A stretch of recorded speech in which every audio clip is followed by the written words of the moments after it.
Mr. Go Live!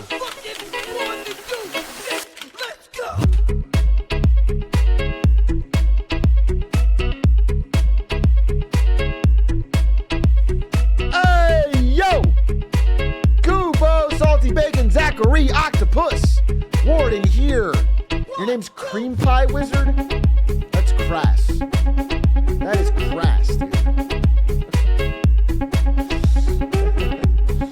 Hello, Drunkard Time Lost. Indiana Jones, thank you for the 8 months. Drawing Dead. I'm right here live on the dot, bro. Axe Flame, thank you for the hello. Echo Up, thank you for the prime. Garth 40, thank you for the 35 months. Cheers, my friends. Kirkland sparkling water to you as well. Nothing like Kirkland.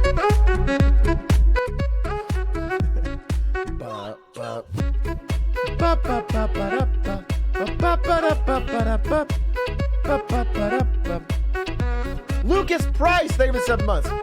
EU friendly stream. Listen, I hear that joke all the time. Oh, so funny, so good for the East Coasters, so good for the EU folks. But it is. It's good for the degenerate EU folks. It's good for the degenerate East Coasters. That's who I'm appealing to. Okay? People who have no good sleep schedule in those areas. I'm not fucking regular ass sleep schedule in fucking Virginia. I'm not making a stream for you. Okay? Yeah, I want a UK fuck who's staying up at 4 a.m. That's who I make this content for. I want them to have the rest of the day ruined. I want them to wake up tired.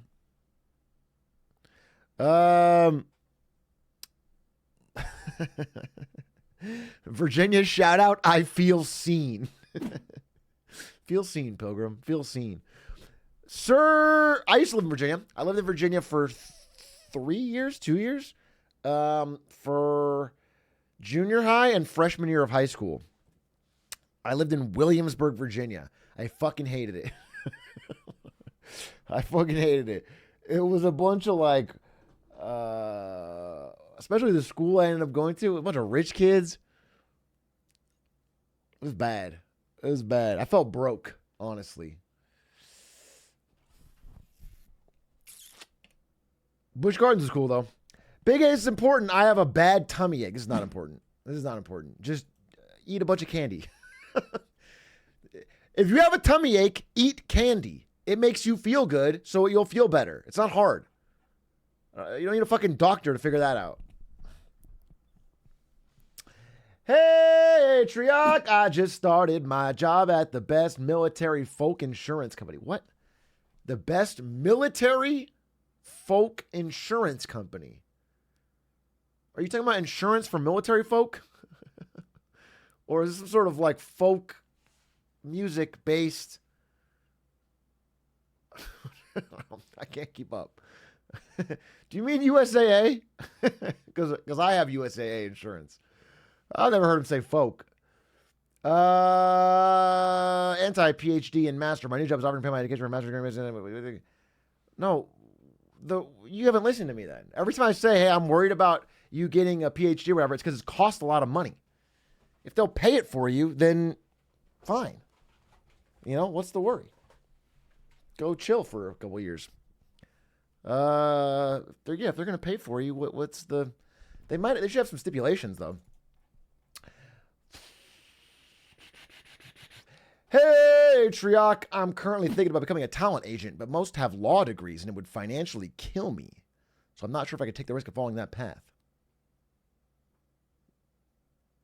Then don't do something that will financially kill you. That's easy advice. Easy advice. I don't know about most. I guess I couldn't give you the stats, but I know talent agents who don't have law degrees, so it's possible. Certainly not a requirement. Especially in the fast growing field of influencer talent management. Where grifters, are you a grifter? Because you could make some real money in that business. If you want to manage mainstream celebrities, there's a little bit more qualifications. But if you want to manage some kid who thinks he's the next Mr. Beast, you could grift your way to the top. You can make some real money off that.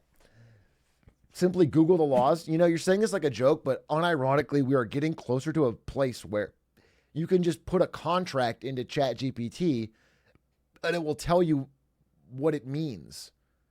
Like AI is going to disrupt the legal system a lot. There's actually a thing. There's a thing where like, let's say you're trying to request documents from a insurance company or from, I don't know, a hospital or something to see if you can have grounds to sue them because they've done something wrong. Well, what they'll do is they'll like this discovery process. They'll run this scam where they send you 10 million documents. They'll send you, you know, boxes and boxes and boxes and boxes. They'll send you way more than you could ever possibly sift through. They'll overwhelm you with stuff. And people are just now using AI to be able to scan, upload, and find the relevant information in all of this very quickly. That is making that system no longer as effective, which is interesting. I mean, it's like it is the first time that shit's ever had a counter other than have a lot of money.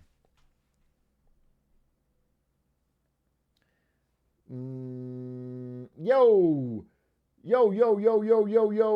Big A. I'm turning 20 in July. Fucking Zoomer ass motherfucker. Born after 9/11 ass. 3 years after 9/11 ass.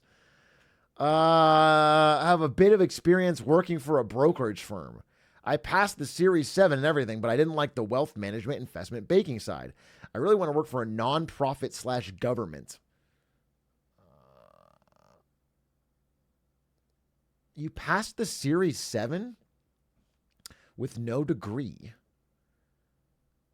and you want to work in nonprofit or government. I can't imagine you will have an incredible amount of difficulty. Generally, the really high-paying stuff is private sector, and if you want to work, usually the government stuff's like a stepping stone.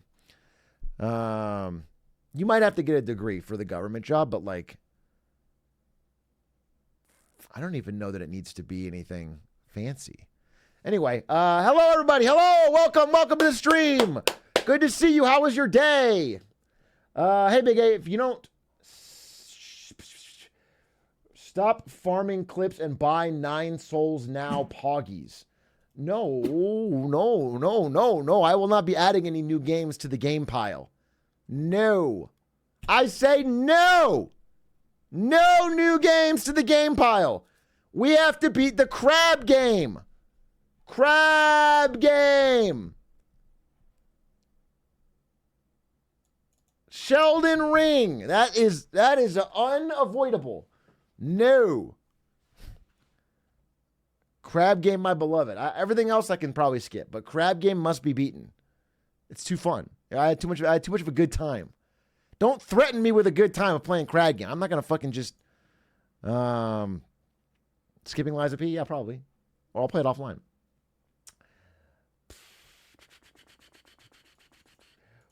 Where's the flannel at for our 16th anniversary? This is 16 months, not 16 years. But I promise you, it's Professional Chaos in I don't know, 20 fucking 39 or whenever your 16 year to the day, I'll wear flannel. That's a guarantee. If you're if you're here and I'm here, that's a fact. HR looking tan. It's funny as I have turned the tan part off of the light. I think I've just been outside a lot. Been outside too much shooting hoops. Do you game much offline at this point in your career? My career. I was at Atlanta all weekend playing games with friends. I don't game single player offline games solo. That's what I don't do. But I still game, of course.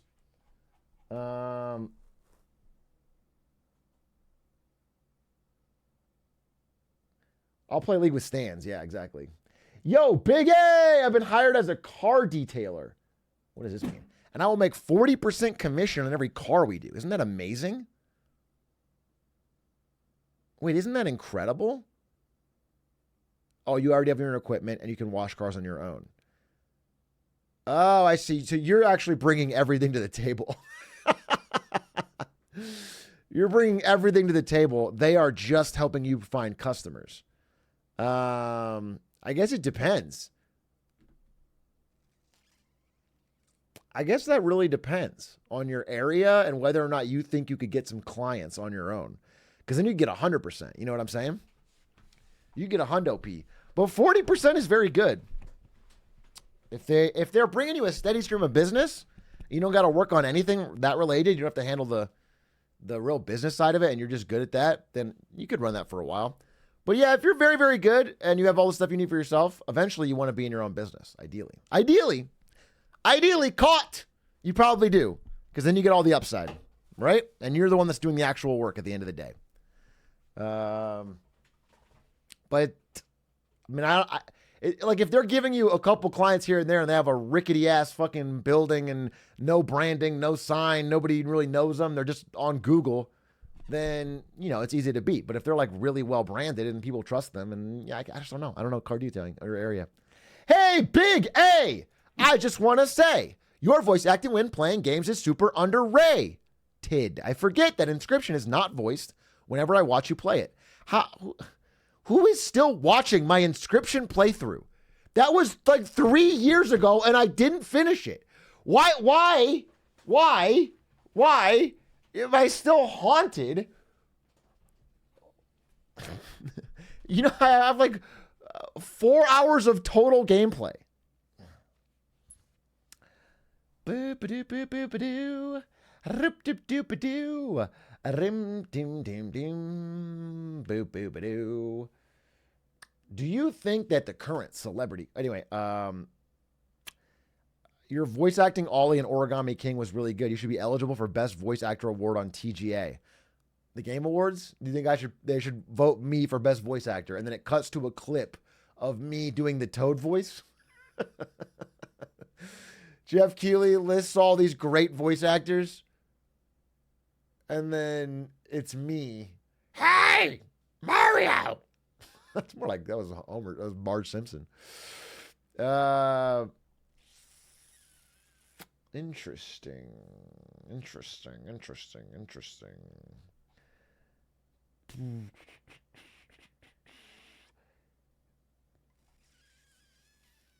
Do you think the current celebrity culture, brain rot content, influencers, TikTok stars are going to make our library of Alexandria and make us stuck with iPad kids trying to be the next Logan Paul? This feels too alarmist. Okay?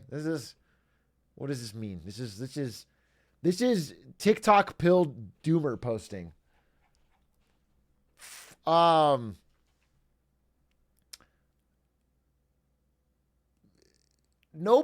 realized this. I thought when I sort of poked some fun at Gen Alpha, because like they are iPad brain rot kids, at least some of them, right? When I do that, when I do a little poke, you know, I thought that was more of the millennial person poking down, but nobody hates Gen Alpha more than Zoomers. Actually, young Zoomers. It's almost like they are trying to, I don't know what it is. It's like they're trying to kick the ladder down. It's like, don't get it twisted. You also played fucking Fruit Ninja on an iPad growing up. Like, nobody's confused, young Zoomers.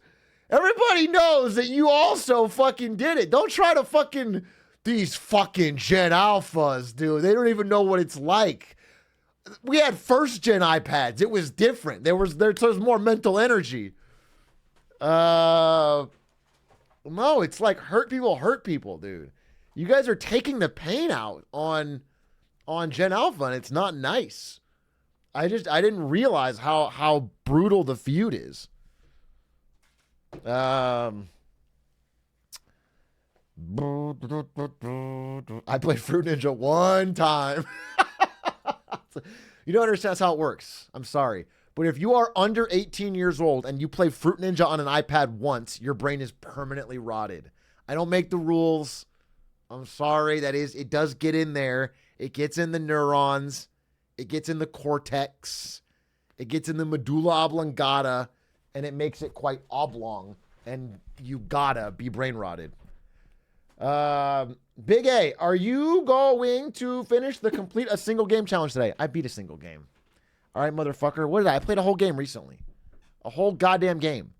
Can't remember it, but I did it. Hades 2. Hades 2, bro. I did Hades 2. 20 hours straight. Paper Mario. Yeah, I'm beating games left and right, bro. I'm beating games literally left and right.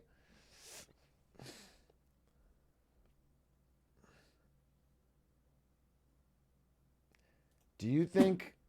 I forget if it's Luffy or Luffy.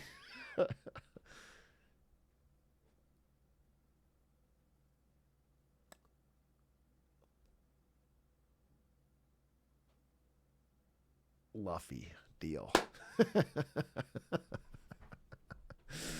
It's Luffy. I think we know. I think it's Luffy. Luffy got that One Piece. Yeah, I think he will. I mean, as a lifelong fan of the series, I've often thought that Luffy was sort of not just the protagonist, but the spiritual soul of what the author was trying to write about. Friendship. Okay? Adventure. In the end, I think the One Piece is going to be more than a treasure. It sounds trite to say, but the friendships and the spirit that him and his friends encountered along the way. I feel like that's the One Piece. And in a way, Luffy reminds us of us all. Okay? Aren't we all searching for that one piece of our soul, of our heart that's missing? We can't genuinely go out to sea on that, but metaphorically we sure can. And that's what One Piece has taught us. That's why I personally read 700 issues of the One Piece manga every single day. Just to make sure that I'm spending my time on this earth most effectively. So you're actually cooking. Oh, you're still in the first arc.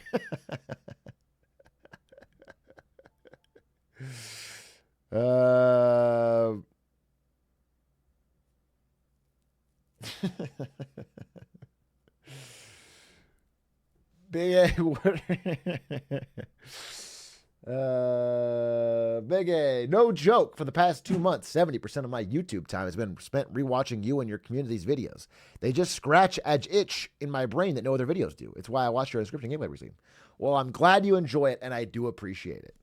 I do appreciate it. We got a couple new bingers from the Clips channel. You're probably not new, but a lot of old videos have been getting like a steady new stream of a few thousand here because it's bingers from, I guess, the Clips channel, which is cool. Good to see you picking up on some of the lore.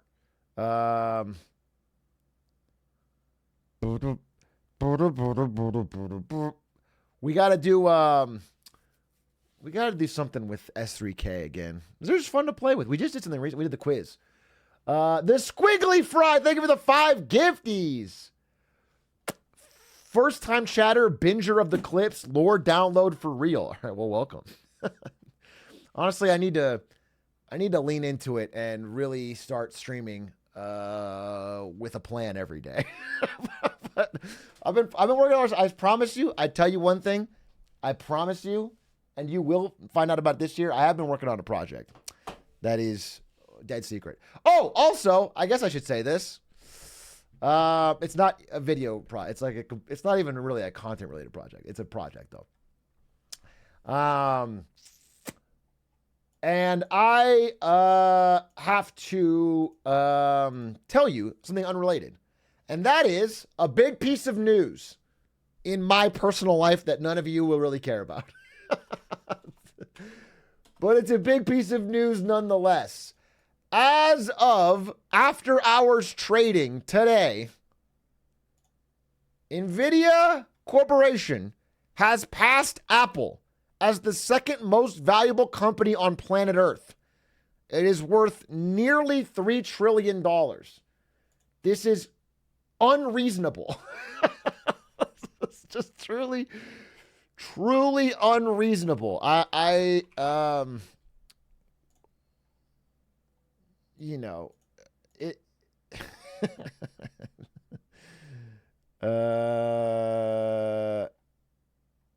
You know, Nvidia is a company with 26 billion in revenue, 14 billion in profit. Apple's got 90 billion in revenue, 25 billion in profit. It's implying a level of growth that I think is possible, but perhaps a little unlikely. And so I'm going to sell tomorrow at market open, I believe. I think that is what I'm going to do. I think I'm going to sell. I don't think I'll be upset. I've decided that I don't think that, working in this area of time and selling in this area of time is going to leave me with regrets. I just don't think so. I just don't think it will. I mean, actually, I started 2017. I worked here. Here to here. To here. To 2022 December. Here to here. So I just don't think I will regret it. And so I'm letting you right now. I'm just saying it publicly so that, if the stock doubles in 6 months, you can laugh at me. That's why I'm doing it. I don't want to, I want to be real. If the stock doubles, you can be like, wow, you idiot, you really lost out. But I'm just going to do it. I'm just getting it out there. I think that was my signal. Is Nvidia worth more than Apple? Then probably something is a bit of a mania. As good as Nvidia is, I just don't think this feels like a bubble. This feels like a bubble. This feels like a bubble to me. I just get a bubbly sense, so I'm going to get out. I'm going to get out while the getting's good. Paper hands Atrioc, you can call me. But if it comes back down to earth, I'll feel really good about it. Switching to GME, yeah. The reason I'm selling, chat, is so that I can put it all into GameStop. Okay? GameStop, AMC, and Doge. What I realize is Nvidia is a bad investment, bro. It barely goes up 1,000%. Okay? What I'm really going to do, actually, is... Thank you for the gifties, Squiggly Fry. Is I'm going to take this, whatever profit I've made on this trade, and I'm going to buy everyone in chat an Ari skin. SKT1 Ari! We need more Faker fans in the world, okay? Let's get out there and show our stuff. I want to reward Riot for doing something so noble as making the skin as cheap as $500. Can you believe that Riot, in all their generosity, priced that skin so affordably? They should have charged $50,000 for it, but $500?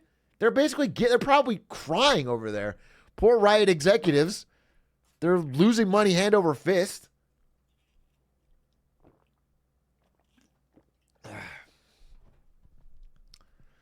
Can you afford Chipotle guac yet? That brings me to my next point. Ignoring the Riot stuff, ignoring Nvidia hitting truly absurd heights. I want to talk about Chipotle, dude, because it's trending all over goddamn Twitter. Apparently, people are going into Chipotle and filming the person at the counter to get better portions, which is so fucking, it's so cringe, dude. However, I watched this video.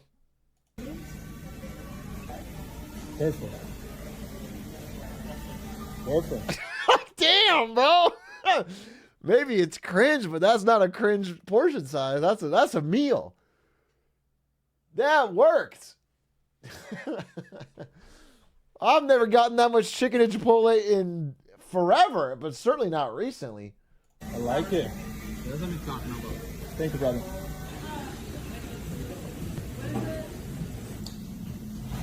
Yes, that's what I'm talking about. You know, technically, when I went to Chipotle with Houdat, I did have my camera on, and we were live streaming, and I did get good portions. So I kind of invented this.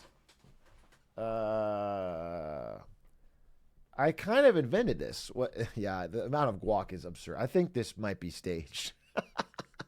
This might be a friend of the you know what I'm saying? They don't give you that much guac. Brother, can I have cheese? Yes, and a sour cream at the top. You used to be able to double protein for free, RIP. I've never, ever, ever seen someone able to go double protein for free. And I've eaten Chipotle since 2009, maybe. There's no way. You could do the following, which you could say, can I have, half chicken, half steak? But you'd say, so can I get actually what I would do in college, it's like, you say, can I get chicken? And then before they put the bowl, the scoop in, you would say, can I get half chicken, half steak? Sorry, half chicken, half steak. And then they would have the full scoop of chicken, and you would, they wouldn't want to scrape off full half of it. They would just dump a little bit out, and then you'd get basically like 75%. So you get 1.5 total meat. That worked very well. New community song, Poggies. Okay, wait, hold on a second. I will check it out, but we're talking about Chipotle right now. Did you ever get the meal tokens? No, what is that? What is the meal tokens? The ultimate strategy was to go at night before they close, and if you make a new batch of protein, you get that protein. Okay, but if my strategy for Chipotle is ever to disrupt my entire day around it, then it's not a great strategy, okay? I go to Chipotle when I'm hungry. I'm not going to be like, oh, man, I'm hungry for lunch. But if I wait 8 hours, I can squeak in right before the bell to maybe get more. Also, in my experience, when you go to Chipotle late at night right before closing, there's like only the dregs left, and you get trash. You get like, it's the worst bowl you get.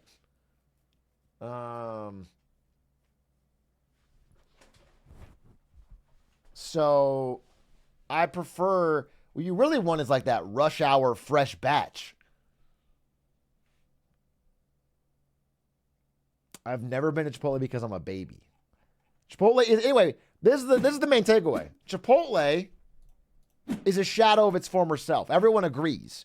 Something has gone wrong with the portion size. Everyone's kind of pissed at Chipotle, and they're trying all sorts of different devious tactics to get their full value. These memes are good. The size of Chipotle burrito when you order without a camera. When you order with a camera. Are they that pissed that they're still buying it? I mean, the thing is, I'm a little pissed about it, and I'm still buying it. So it certainly hasn't changed my buying habits just yet, though their stock has been falling. Chipotle stock. But again, only barely, really. Chipotle portions. Anyway, the CEO had to come out and talk about it. And they said, oh, I have to put in my email. They stopped making large quesadillas the old way to save money. Start reading. Dude, quit dicking me around, Washington Post. I'm a Qdoba ride or die. You are the last of a dying breed. I don't know any Qdoba ride or dies. I've never met one in real life. I'm not even sure you might be a plant. You might be a marketing plant from Qdoba.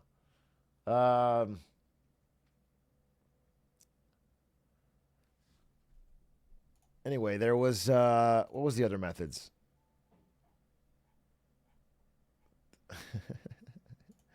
This guy said, I ate at Chipotle today. Bad food, but I didn't need any tricks like this to get service with a smile. I asked the guy for what I wanted on my burrito, and he put it on there. When he didn't put big enough scoop frijoles, told him I have a gun and nothing to live for. No gotchas. Simple. Okay? Effective. A reminiscence of a bygone time when you could just be straightforward with what you want and not have to use these fucking psychological tricks like having a camera. Anyway, that is such a disgusting mound. It's almost too much Chipotle. That might be some wasted food. Dude. I don't know that I'm even going to eat all that.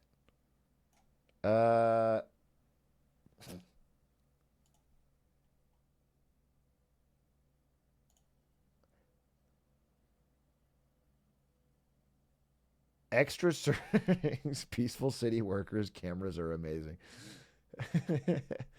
The tortilla costing 50 cents is the real issue. No, it's fucking not, bro. It's not a, I mean, let me take it back. That is the problem.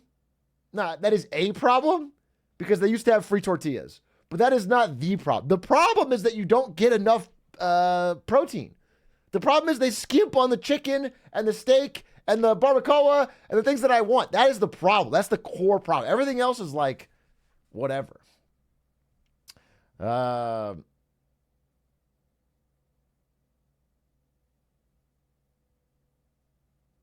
what no, they don't charge you for tortilla on your burrito. I mean, they charge you more for the burrito. It's more of like you used to be able to get a bowl and be like, can I get a tortilla on the side? And they would just give it to you.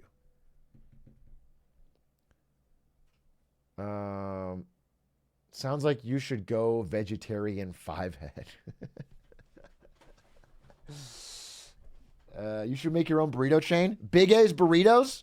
Would you guys all guaranteed shop there? The problem is I would probably get stingy with the portion sizes.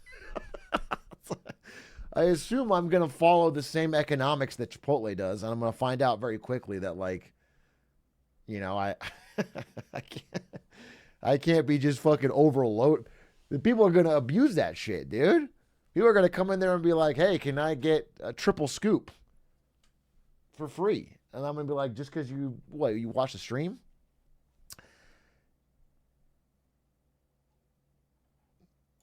What's this?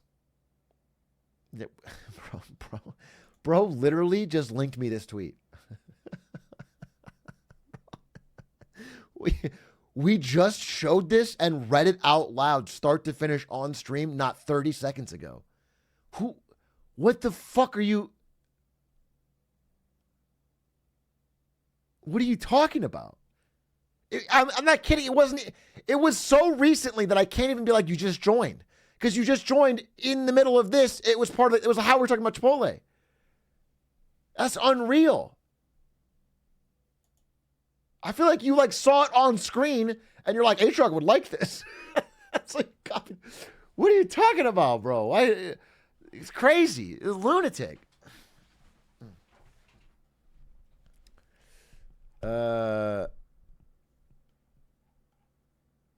Thank you for Squealy Fry for the gifties. Jesus, Lord Christ. Dan Toomey had a tweet on this. What did he say? Tried the Chipotle camera hack. Dan Toomey. Hey there. A lot of people have been filming employees at Chipotle saying that they only serve big enough portions when they're on camera. I wanted to try out that theory at other restaurants, so I'm here at Olympia Finest Deli and Juice in the Bronx to test out that theory. Let's see how they like it. Buenos dias, guys. Funny. A hoot and a half, to be sure. Do you think the $1.50 Costco hot dogs are holding Costco back or propping it up? Do you think there's a possibility that the answer is neither? Do you think they're like a fun little get in the door branding promotion, long time? They're not propping up the entire company, and they're not holding the entire company. But it's a very big. It's not binary, yeah.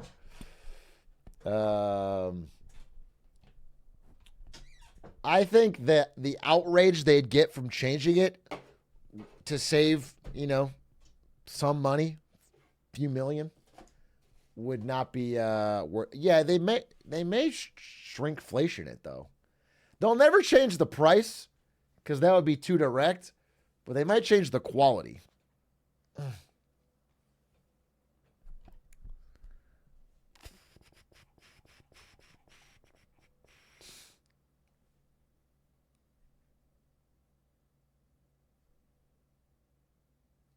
They wouldn't. They might. They might. I mean, look, $1.50 is worth less than it used to be every month, let alone every year. Like they simply can't. They're already taking a loss on it. Do you know what I'm saying? They just simply can't hold it at that price without someone internally being like, "Hey, this is costing us more and more." However, I think they realize that like it's a rounding error in the grand scheme of things, and it keeps people happy. Makes them seem like a place that's really cost conscious.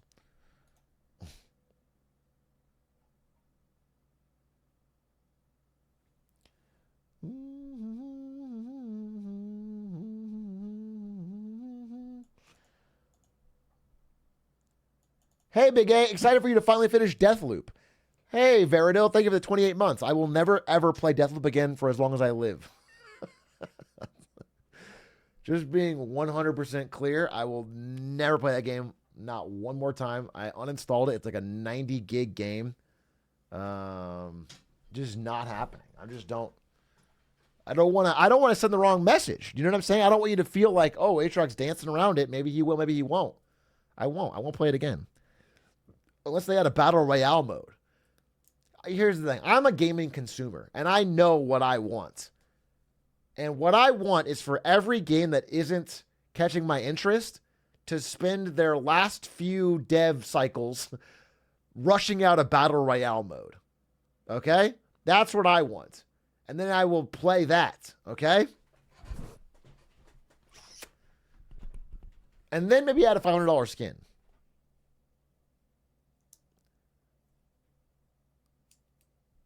Hey, Truck, I was going on Paper Mario Day. Can you play it again now? Sure. Yeah, I will. Just stick around to the end, and I'll right at the end of the stream, I'm going to go offline. You wait there for just 4 hours, and then I'll go live immediately, shadow time, and replay Paper Mario from the beginning to the end. It's going to be fucking 100% playthrough. We'll get all the statues. It'll be just for you. I will be there. But I can't give you an exact time, so if I'm not live, just keep waiting, because it will happen. But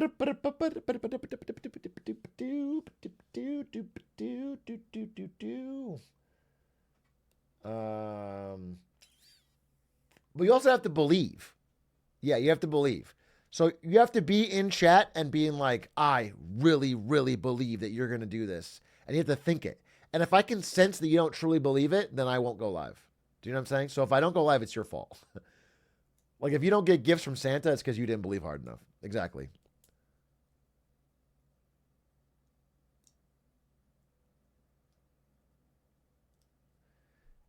Isn't this how the villain in Iron Man 3 got started? Tony Stark said, let's meet, and then ghosted him.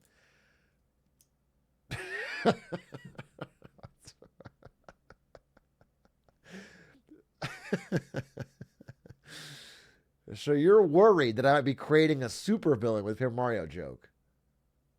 And then, in fact, this ghosting that I might be doing would lead to some sort of... Who was the villain in Iron Man 3?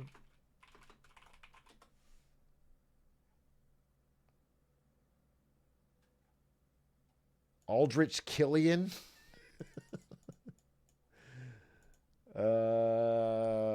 Okay, great. This sounds like a problem. The Mandarin, right. You've created far too many villains as it is? Yeah. What would you do if Paper Mario Day was your Groundhog Day? And how do you think you would break the cycle? And why is it breaking the Paper Mario speedrun world record? If you have the capability to put me into a Groundhog Day, please don't pick a day where I spend the entire day in a Mario suit, sitting down on a computer playing a video game. Please give me some options to do something different. To just fucking. I don't want to do. I want to put on a hat real quick. All right, 1 second.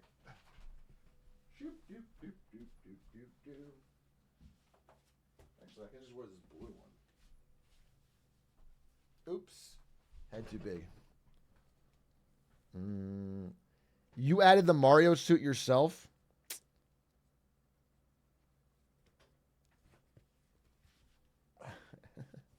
Damn, my head is fucking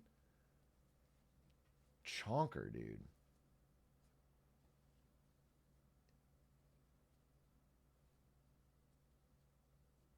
Yeah, this is victim blaming, actually, is what it is. I didn't add the suit myself, dude. I was fucking pressured into it by hordes of Paper Mario fanatics.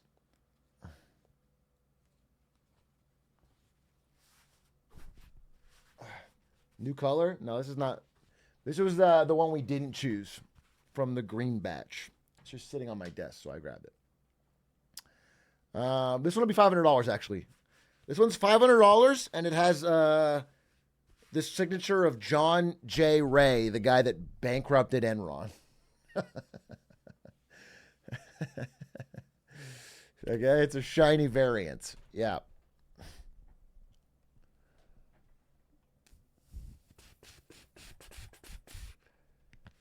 I hope it comes with an NFT. Even better, it doesn't. How about that? This is one of the first hats to come with 0 NFTs attached. You have no NFTs to worry about. How about that? That's the Atrioc difference. Can we get a base version for $40? Better. 400.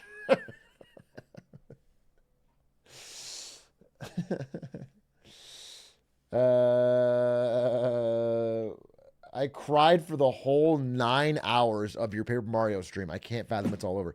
If you're watching something that makes you cry for 9 hours straight, quit. You shouldn't be watching it. That's not good. That's not that you found the wrong piece of media.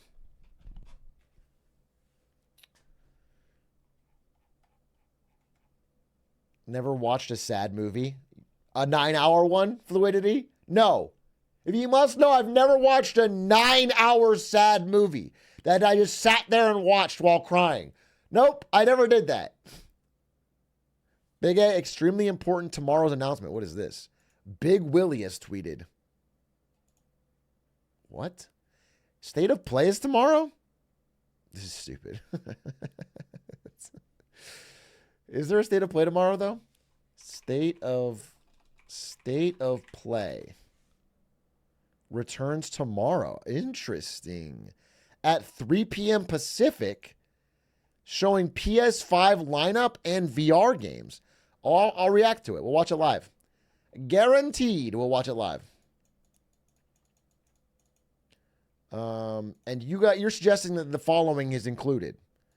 That it's going to include the Bloodborne PC port, Bloodborne Remastered, Bloodborne 2, Bloodborne Cart, Bloodborne Forbidden West, Bloodborne The Way of Water, Born in Blood, Blood of the Born, Eldenborn, Bloodborne DLC, More Pig Fisting, Jason Bloodborne, and Left for Born. This is real? Does any of you have an uncle or a aunt that works at PlayStation that can confirm this? Does anyone's parents work at Sony and they can 100% confirm this is 100% real? Good. All right. Good. My uncle is Japanese. Well, that confirms it. If you have an uncle who's Japanese, then absolutely you will know the inner workings of Sony Corporation and what they'll be announcing. It is part of those Japanese meetings where they all team up. My dad is Mr. Sony.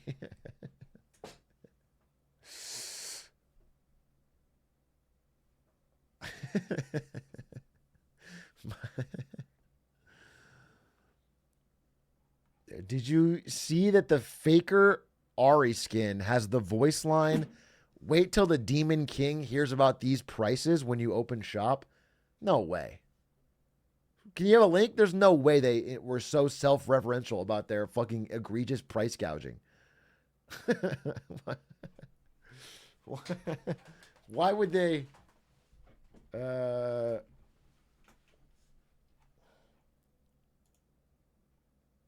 Wait till the Demon King hears about these prices. That's real. That's real. I mean, it's for the shop, right? It's them in the lore talking about buying a fucking Infinity Edge or some shit. But it's very funny because Jesus Christ, dude. Have a little class. Oh.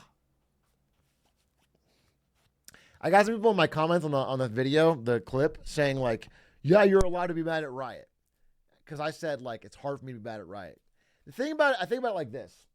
It's like, if I have a garage sale and I put, you know, I don't know, a book out for sale, and a person walks up and says, I will pay $500 for that book. It's like, even though I know it's worth less, it's hard for me to be like, well, no, I'm not going to. You know what I'm saying? It's just difficult. Well, the mic volume's gone? Oh. Is it fixed now? Hello? Hello, hello, hello. Yeah, there's a switch, and I just flipped it. I flipped it absent-mindedly while talking.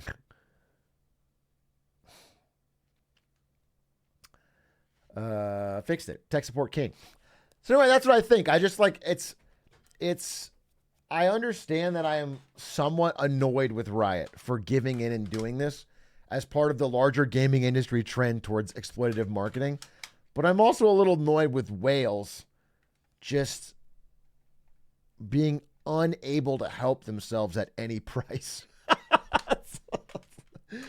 I feel like this is just something people should laugh them out of the room on and just not buy.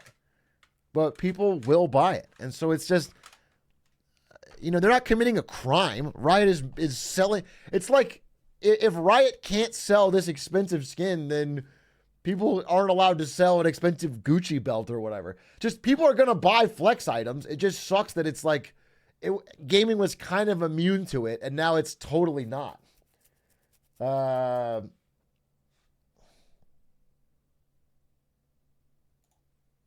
Wait till the Demon King hears about these prices. Another test from the Keepers, LeBlanc.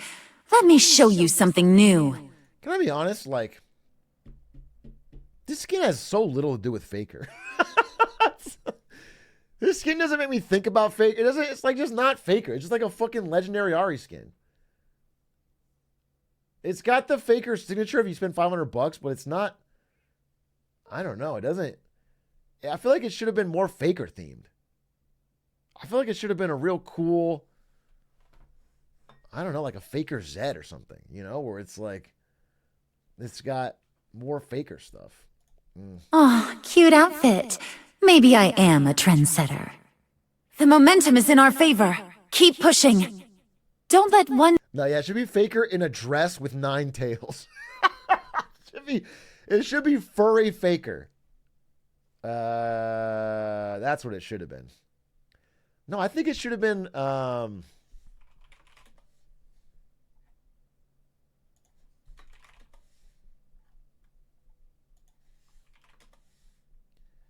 I think it should have been this.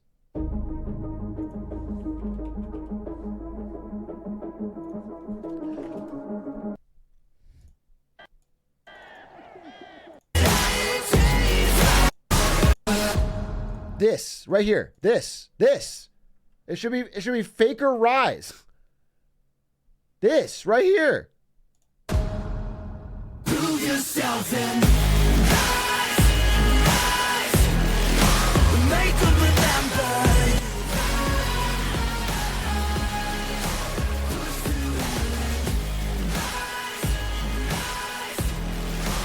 They will remember you. Like that right here, dude. Faker Rise. That would be badass. And it should have like little references to his championships and what. I mean, that would be sick.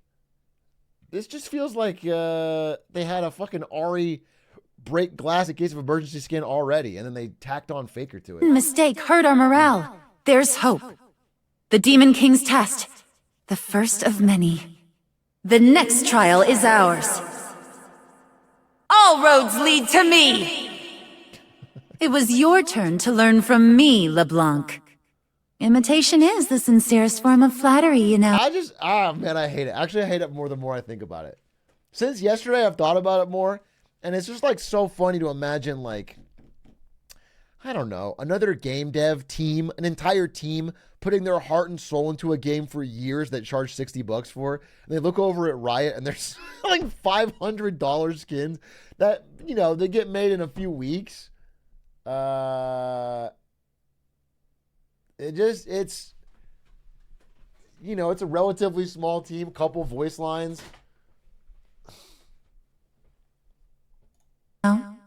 I am the unkillable Demon King! No wonder it didn't last. Lacked a solid... It'd be funnier if Faker never used it or acknowledged it. You'll know Faker acknowledged it when he shows up in a fucking Ferrari.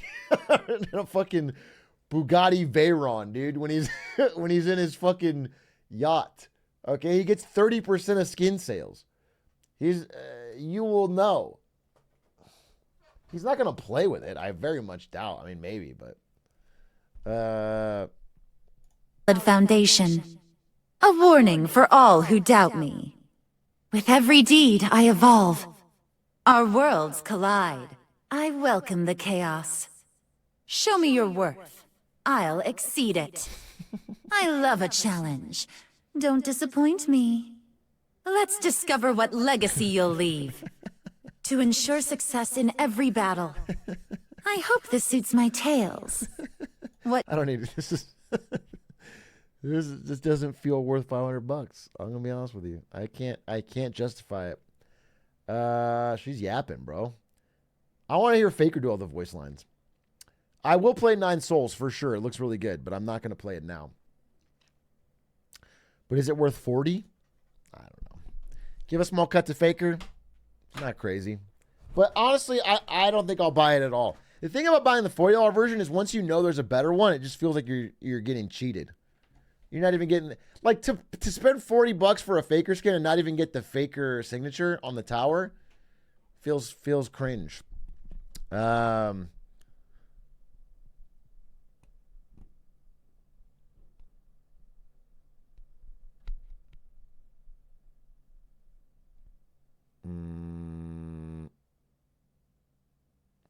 It's awesome being born in 2035 and seeing the League logo gives me zero emotional connection.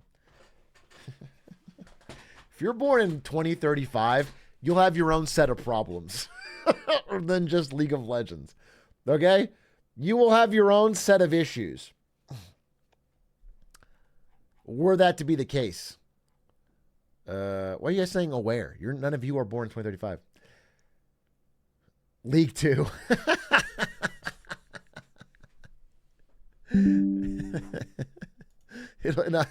The world's going to be a lot better. You'll just have League of Legends 2. That's the problem.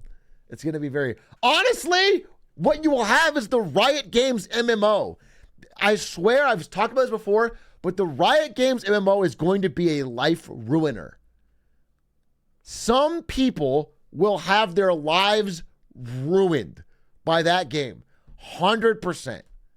100%. It's going to hit like a nuclear bomb. It is going to take some people out of school, out of jobs, out of social interaction. That is going to happen in a major way, bro. And I assume, you know, if League of Legends is that monetized, they're going to go crazy with the MMO. The fucking ultra deluxe fucking Garen horse mount is going to fucking cost $6,000. You made it out okay? I'll be honest with you. That's at least 84% luck. Okay. And still, I'm mentally scarred. Mentally scarred, bro. Yeah, maybe Ari. Ari's a big part of it. Maybe it's just that I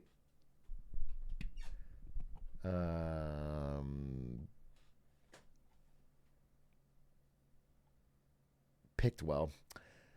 Big A is 100% random bouts of PTSD from League pop-up. I do, sort of. Not actual PTSD, but I actually have like I still have you know, like you touch a fire, you get burned, and now you don't want to touch a fire anymore. Hot stove. It's like I actually feel that when I open League. I actually, or when I'm like queuing up into a game with stands, even though I know it should be for fun with friends, I'm always on edge a little bit because I know it could just be. I literally had a rock bottom, a breaking point in League. I talked about it before, but it's not like it's a generic term. It's a specific game. There was one time I played on Saturday. I played all day.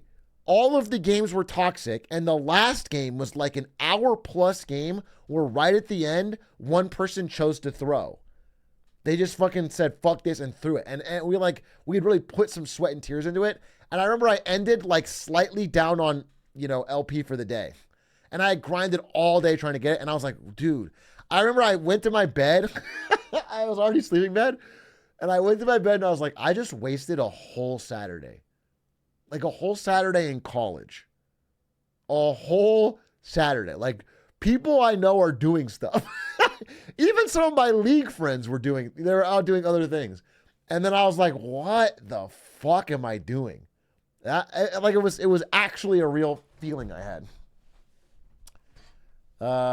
Just one Saturday is nothing? No, but it's like that was a pattern. I was doing it every day. But like that really hit because it was like a nice day. It was a nice day. You know, I wasn't happy. You know, I did the whole day and I was like, man, I am I got nothing from that. I this whole day I have gained no LP. I haven't like gotten any better. I didn't learn anything. I'm just mad. I'm like stressed.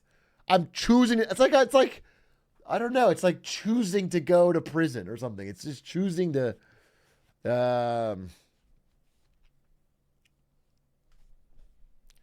imagine if you had a win streak that day, I'd be playing League right now.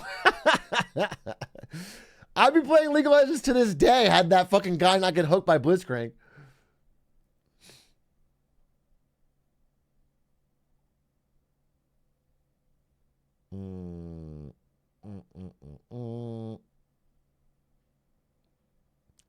What kind of Hitman update would get you to playing again? I still play a little bit of Hitman. I still do actually. We've been off and on working on a project. But it's for a video. But I don't know. On stream, it would need to be a new map, just something new. Or I just play Hitman Horse with Spector and Linkus. Yeah, I'll still play. I love Hitman. Hitman's great. I just have put so many hours in, and I don't want to play this. I might even do the single player, actually. I might do I was talking about playing the single player start to finish. Just all the missions for fun. Fun kills, fun times. I might do that.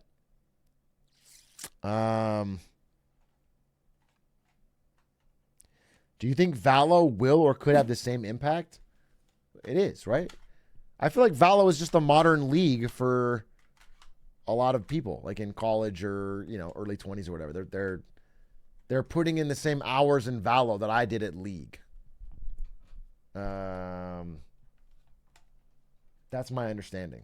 You can tell me if I'm wrong, but I think it's the same thing.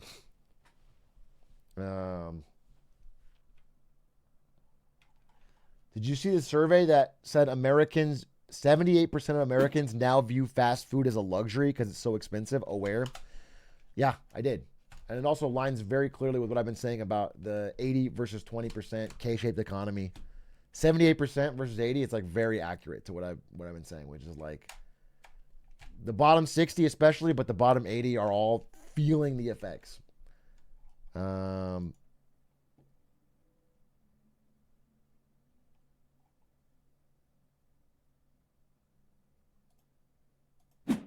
Hey, Truck, I just got pulled into the boss's office today to what I thought would be them yelling at me for coming in like an hour 30 late every day for the last month. But instead, they said they are happy I'm in office every day instead and gave me a big raise. I've seen them once that whole month. I work a tech job in a super non-tech company. Well, first of all, big congrats. First of all, big fucking congrats, if true.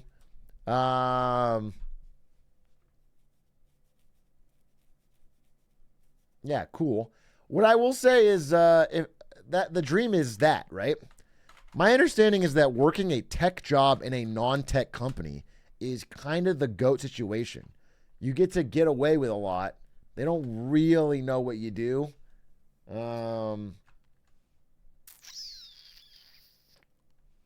Yeah, it's a good position to be in. Username alt account to not get fired. Yeah, that tracks with what he's saying. It is funny that he's worried about getting fired over this. Like his boss is watching right now and checking.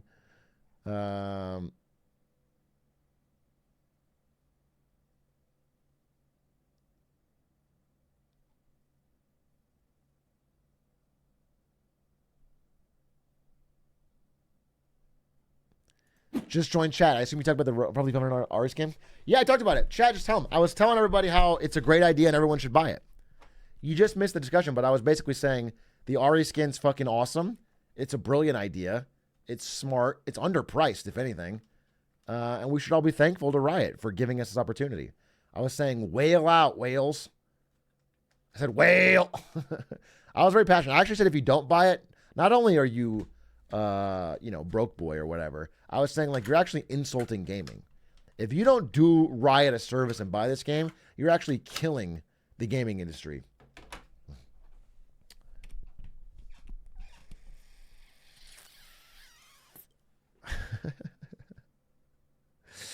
Best Buy's entering its 10th quarter of decreased sales, pretty much shift to Amazon and just buying less electronics. Yeah, I mean, Best Buy's fucking dead. Yeah.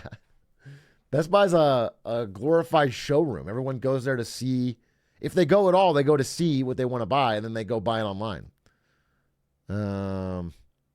But that means, folks, it's a dying retailer.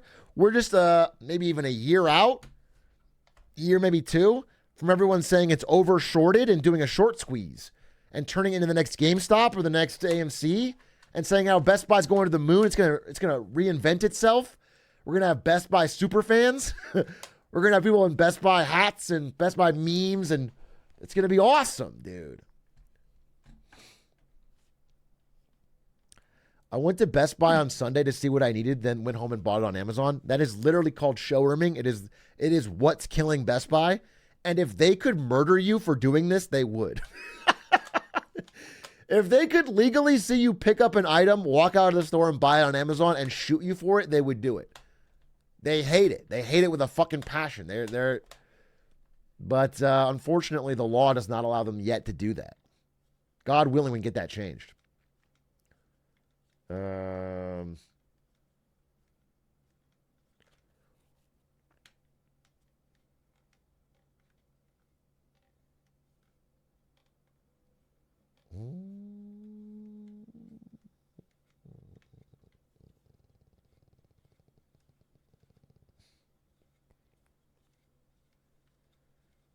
It's crazy that every meme stock will blow up for some weird reason eventually. Well, that's when you call them meme stocks, that means they've blown up for some weird reason. If they don't blow up and they just sink into relevancy and die, they're just bad stocks. To become a meme, they have to blow up. Do you understand? It's not, once you call them a meme, that means they've already done it.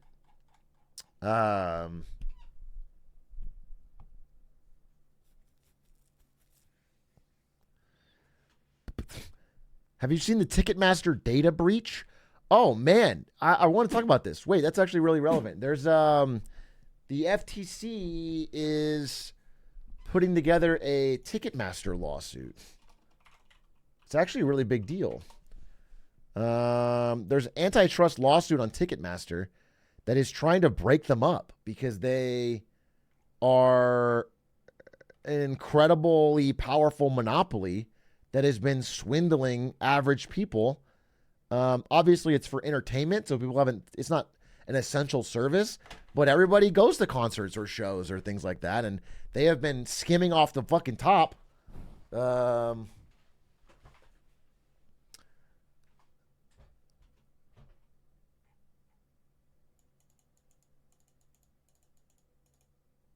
Yeah, whether they succeed or not is up for grabs, but the DOJ alleges that the LNT charges excessive ticketing fees that are essentially a Ticketmaster tax that ultimately raise the price fans must pay.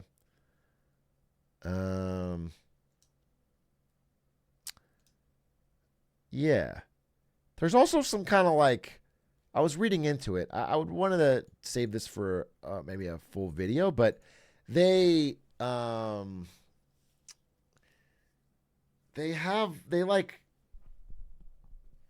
have vertically integrated every aspect. They buy arenas, they buy the touring rights for artists. They use those as loss leaders to get in, and then they use those to pressure like every stage of the process, including vendors and food sales and merch. Like every aspect of it, they are squeezing. So they've used their monopoly power in every different way to make everyone else unable to make any money, and they skim all the top off of the entire thing. So it's hopefully there's a success here. Ticketmaster sucks. So you're saying buy Ticketmaster stock? No, that's not what I'm saying. Live Nation stock, but I think if they get away with this, I guess maybe. But I would hope this goes through.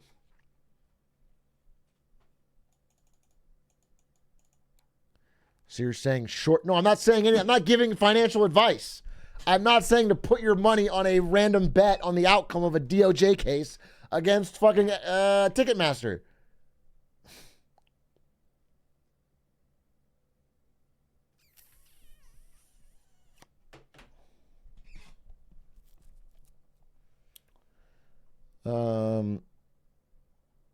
Isn't skimming off the top just profiting from the service providing? It depends on if there's competition, right? If they were providing a much better ticketing service wherein I could go somewhere else and I choose to pay extra for them, then that's different. But if I can't go anywhere else, do you know what I'm saying?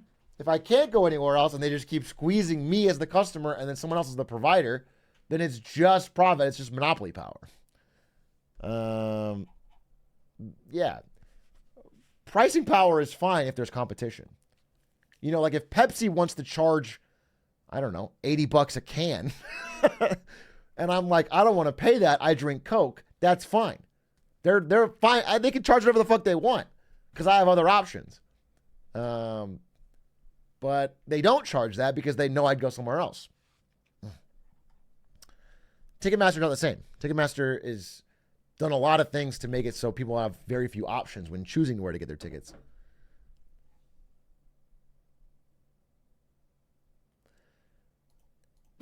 If they're broken up, I think the way they'd break them up was probably just getting them out of the other businesses they're in that aren't ticketing, that allow them to force everyone to only use their system.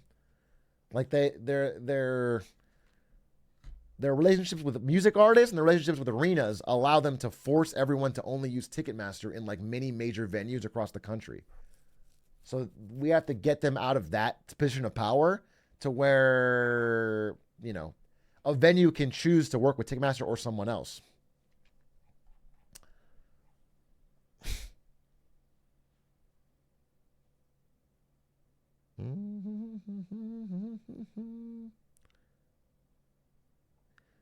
Yeah. Yeah, so the thing is, they have exclusive rights with all these major venues, and they use that to force artists to sign with them. And then they use the fact that they have all these artists to force venues to sign with them. They use both back and forth. So the venue can't be like, hey, I don't want to use Ticketmaster, because then they won't get all the big artists. And an artist can be like, I don't want to work with Ticketmaster, because then they can't get into big venues. So that's the power they have. And they use both of those to squeeze every aspect of it.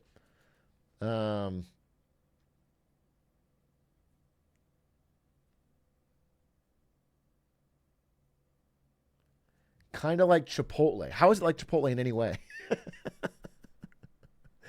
How is it like Chipotle in any way? In what world is that like Chipotle? No, I'm not letting you cook. How is Ticketmaster like Chipotle?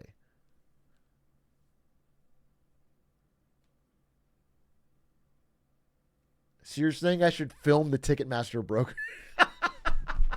Yeah. Actually, if you go up to Ticketmaster and you film yourself buying a ticket, they'll give you a great deal. They won't upcharge you. You can get front row seats Taylor Swift for an affordable price. Actually, it's really awesome.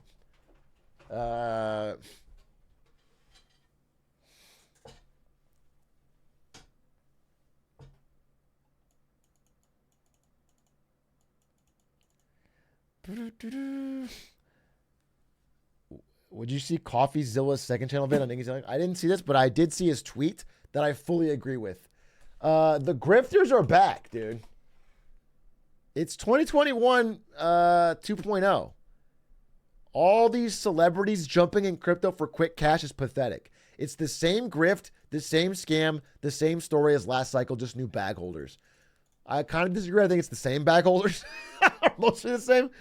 I think it's literally mostly the same people that are like, this is my chance. I didn't figure it out last time, but now I'm set. But I 100% believe that we are in the same type of cycle. It's going to end the same way. I don't think fucking Iggy Azalea coin, Rich the Kid coin, Caitlyn Jenner coin are going to be of any value. And they are pumping up scams yet again. Why is he complaining? He gets more videos now? True, dude. Do you guys think CoffeeZilla secretly plans all this stuff? He secretly funds all these scammers so he has more things to make videos about? Do you think CoffeeZilla is actually behind crypto altogether? Do you think CoffeeZilla is Satoshi? And he invented Bitcoin so he'd have something to make videos about?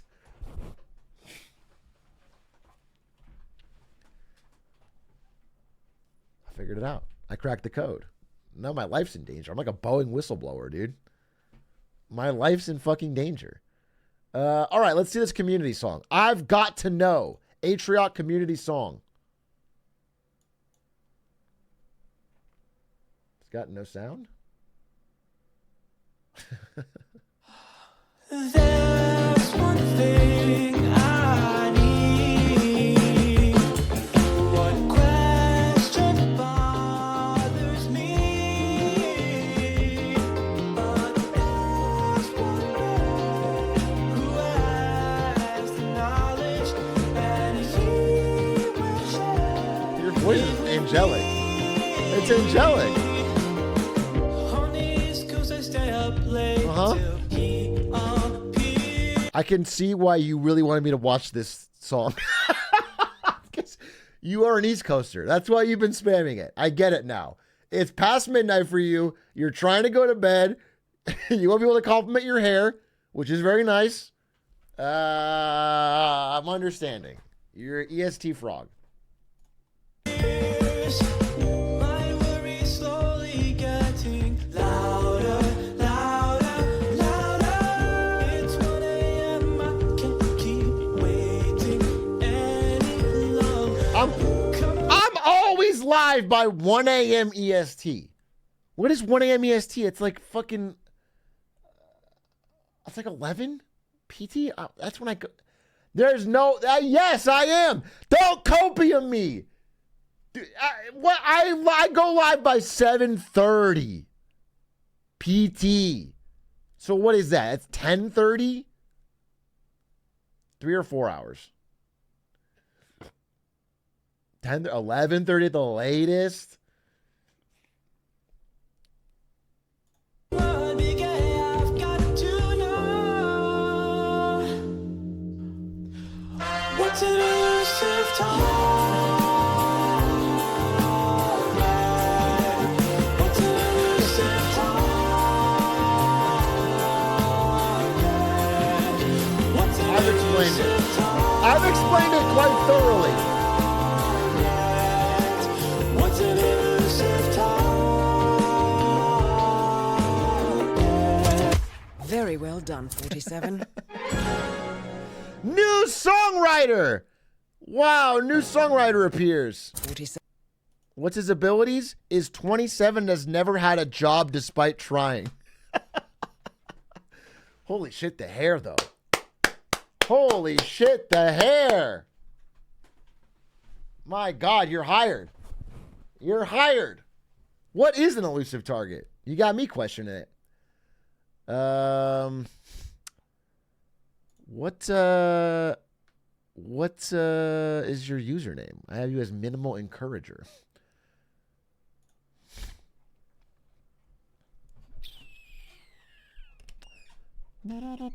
Minimal Encourager. Thank you for the song. Very beautiful. FlyQuest. Can I DM you on Discord? Twitter DMs don't exist to you. Yes, as anyone will tell you, I am much more responsive on Discord DMs. Discord DMs is where I am alert. Instant. I don't miss a fucking message, FlyQuest. Let me tell you.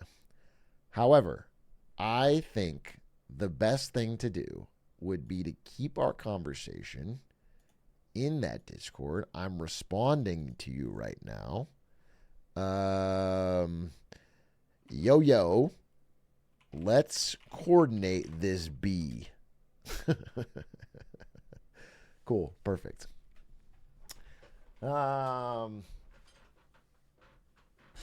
What's an elusive target? What's an elusive target? Remember when you said you would look at my emote mod application? I don't remember I said that. That doesn't sound like me. FlyQuest, I responded and I'm down. I would love to have J-Mook on the stream. Chat, I think I could beat J-Mook in Melee one-on-one. I know he's considered one of the greatest players in the world, but what I'm considered is something of a prodigy. You know, I play the level of my opponent. And I think that if we bring J-Mook on stream, I could dominate him in the paint, you know, metaphorically. Put good money on it. Better chance versus Kasparov. I think if it's what 4 stocks to 2, so I get double. I think I take him. Bro. I think I take him. All I'm going to put out there is that I have beaten the player Spark in tournament. You guys don't know Melee, so it's hard to explain this. In Melee, when 2 Sheik players play each other, there is an unspoken, unwritten rule that they don't chain grab each other. Because Sheik has a chain grab on Sheik. You can just grab her, throw her, grab her, throw her, grab her, throw her. When 2 Sheiks play, there's a rule. You don't chain grab. It's considered the code of Sheiks. Back when I was a serious Melee grinder, I played a very good player who's now one of the best Sheiks in the world, Spark. I played him at a bar tournament in Northern California after work at Twitch. I drove to this bar tournament. I played him. It was called the Foundry. I win game 1. I win game 1 with no chain grabs. He does a big sigh and goes, and then game 2 and game 3, he chain grabs the absolute shit out of me. Spark, I'm calling you out. This happened. So, write that down. Now, years later, 2024, beginning of this year, Spark beat J-Mook 3-2 in a high-level Sheik Ditto, I think with no chain grabs. Therefore, by process of triangulation / elimination / fucking constipation, I beat Spark in a legitimate game. Therefore, I can beat J-Mook because he beat Do you understand? Are you following? Is anyone who here agrees? Type copium if you agree. Type copium if you 100% agree, okay? Oh, wow, a lot of you. Actually, a lot of you, bro. A lot of you. So, FlyQuest, if you're listening, first of all, FlyQuest, I'm not saying you should pick me up as your new Melee player because I love J-Mook. I think he's a great player. I'm saying, why don't you have two? Do you know what I'm saying? Why isn't it FlyQuest Atrioc plus FlyQuest J-Mook and you're flying us both to tournaments? And it's like, it covers your odds. You corner the market on great sheiks. Wait, you have receipts? What is this? What is the receipt that I'm seeing here?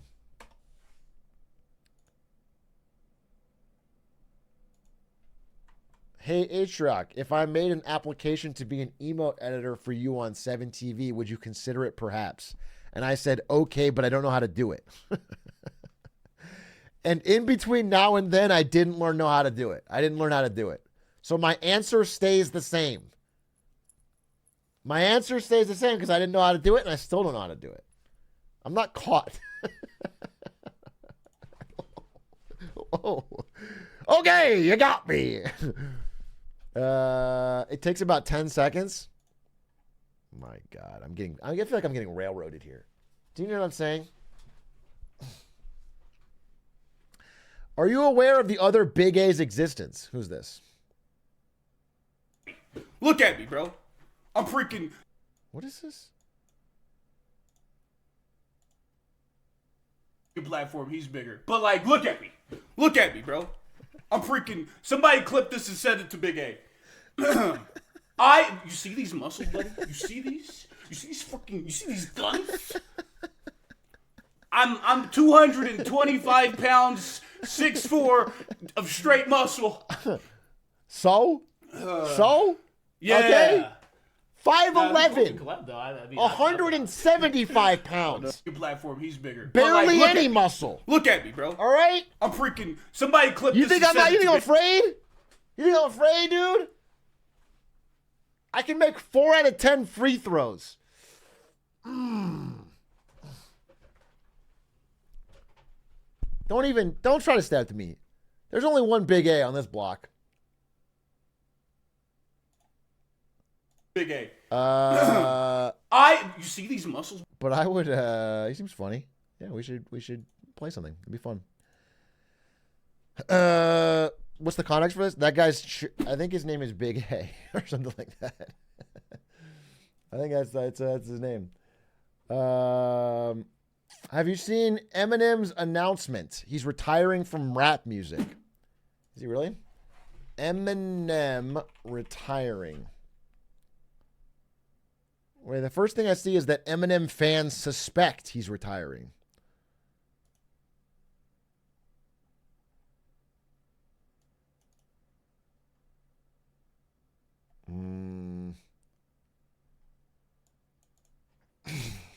I mean,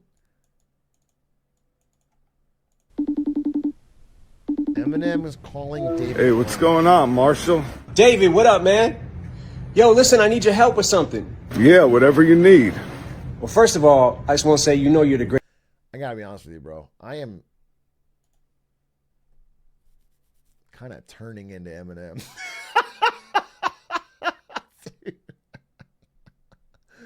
Like, I swear to God, I see this guy and I'm like, this is not so far off. It's not so far off.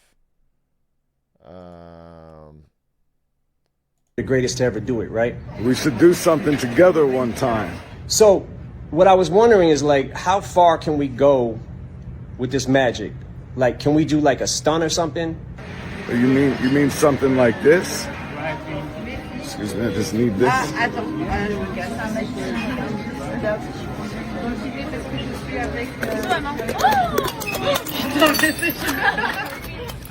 Well, for my last trick, I'm gonna make my career disappear. Wait, what?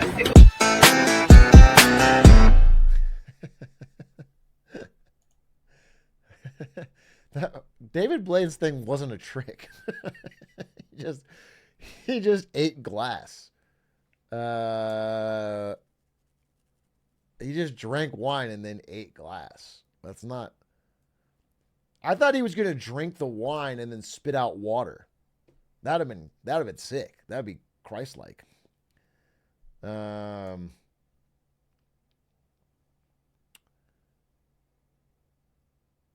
Big A.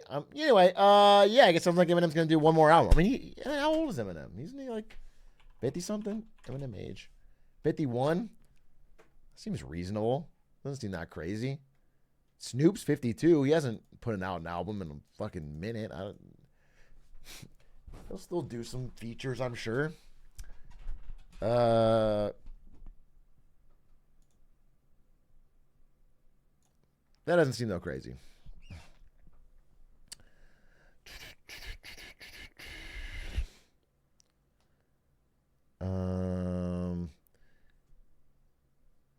He said he'd spit raps till he collapses. No. Hey, Ludsy, thank you for the 36 months. Your latest check to me bounced. You know what it is? It's one of those things where if I'm trying to pay a moderator, the bank won't let me because it doesn't believe that it's a real job. So it's like I'll talk to them, but they were so adamant that I couldn't send it.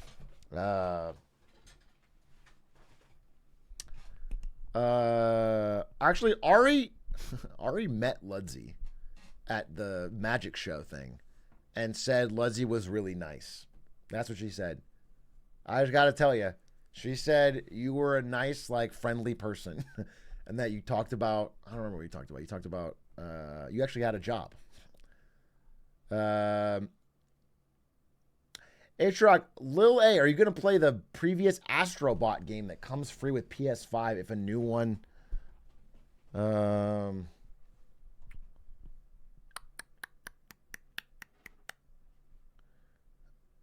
Well, I don't know what the fuck Astrobot is. It's certainly not. Don't call me Lil A. What is Astrobot? Astrobot. Astrobot Rescue Mission. It's a fucking VR demo? No, probably not. I hope that Eminem includes the temperature of the nearest coffee pot in his final album. I pray. As a fan of good rap and good verses, if I'm not keenly aware of how hot or cold the coffee pot near Eminem is, then I'm going to freak out, dude.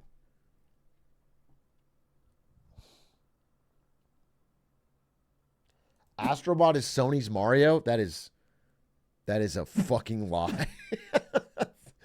Well, Crash Bandicoot was supposed to be Sony's Mario for a while. That was like their mascot character, but then Crash Bandicoot fell off. Even Sonic doesn't. You know what I'm saying? There really is only Mario. Fuck the big three, it's just Big M.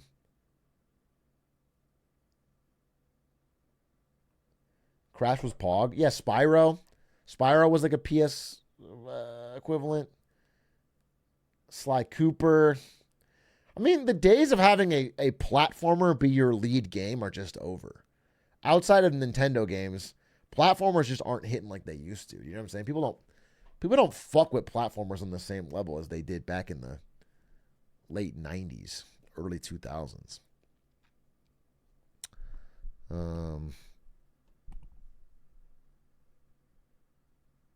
Fuck the big three. It's a me. Nice. Very nice. Very nice, dude. Hey, Big Edge, you hear about the 4-hour... Dude, what? Everyone... I get asked that every single day. Why do I keep asking about this fucking 4-hour Star Wars Hotel video? Big Ed, have you played the new Multiversus release? I'm not going to play fucking Multiversus. Is there that much of a demand to play as LeBron James? Or why is everyone talking about this game? I had an editor. I had an editor's meeting the other day, and they were like, wait, I'm a little late. I'm playing Multiversus. What are you talking about? It's so bad. It looks so bad. It looks so bad. You wouldn't get it? I don't get it. I'm not saying I wouldn't get it. I'm saying I don't. I currently don't get it.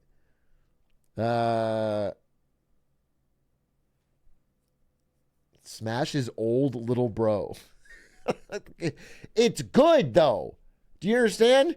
This game is bad. How can you play a game that's so bad? It looks so bad.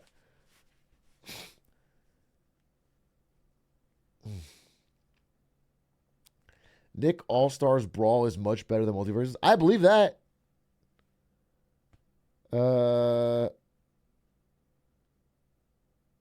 It's actually goated. I don't believe you.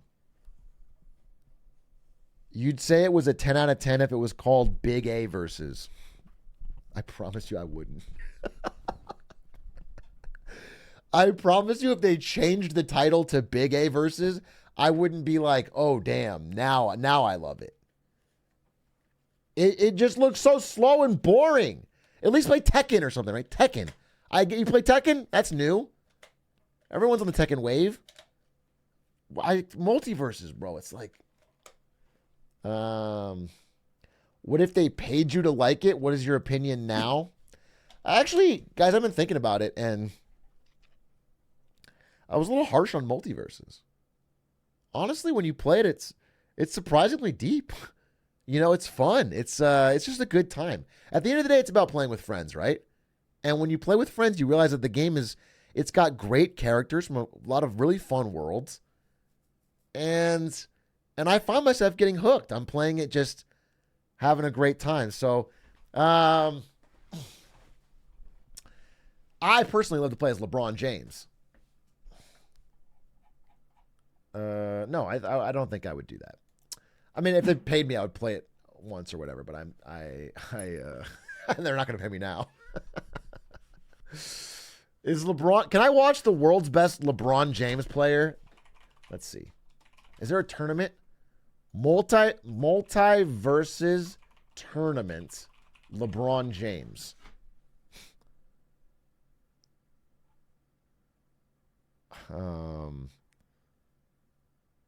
There's only things that are a year ago. I don't have anything recent. That's so funny. There's a tournament match of Rick versus Morty. Fucking Rick versus Morty, dude. LeBron versus Arya. Can I see fucking who's the best LeBron James player in the world? Do you think it's Bronny? And that's why he's bad at basketball, because he's grinding his. Here it is. LeBron James versus Iron Giant Multiversus Tournament Round 1.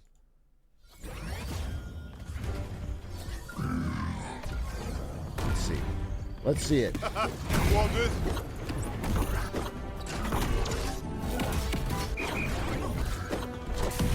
This game looks so fucking bad. It's unreal. I actually can't believe this game. Bro, I'm not even kidding. There was better fighting games on the N64 that looked better.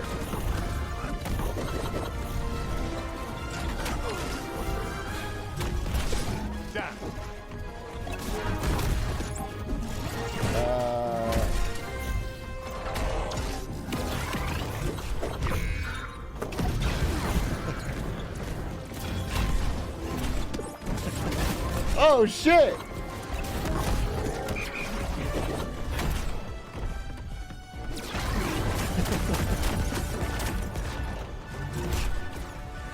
Dude, why? Why when you get hit is there like this big stun? Why? It's like so slow. Straight to DVD ass game. That's what I'm fucking saying, dude. People are trying to convince me. They're like eating. It's like it's like I'm hungry and they bring out a pig trough full of slop and just get down on all fours and start slurping it up. And I'm like, oh, I thought we could go to McDonald's or something. And they're like, no, this slop's good. This slop's great. Oink, oink, oink, oink, oink. And I'm like, I'm fine, dude. We can get something else. No, it's really great.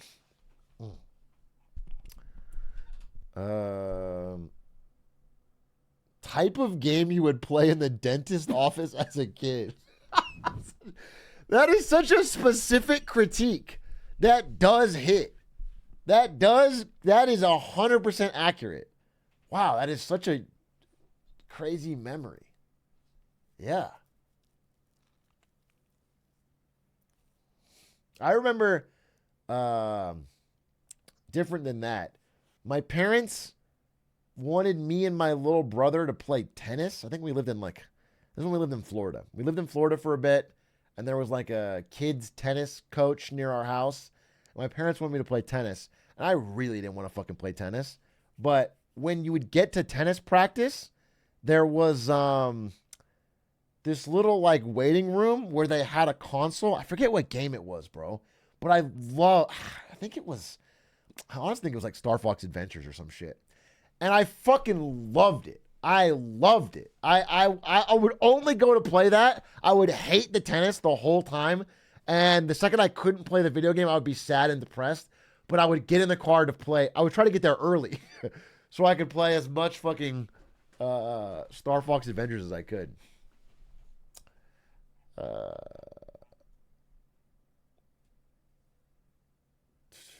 Did everyone have a chance to go to Finestra Press out of money for no reason? Yeah, I guess. We didn't do it very long. I think it probably was too expensive. Don't furries love that game? Probably. For sure. Actually, yeah, now that I think about it, that game was definitely furry adjacent. At least your parents didn't want you to play fucking pickleball or something. I'm going to be honest with you. As boomer as this sounds, I don't think pickleball was invented. I don't think pickleball existed, bro. I swear to God, I didn't hear the word pickleball until like the fucking pandemic, dude. I feel like it didn't even cross my mind as an existing I don't know if it's been around a while, but I have never heard of it until recently when like tech yuppies got into it.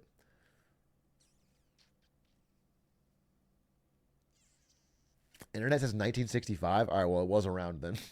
It was around, but I certainly hadn't heard about it. My family never heard of it.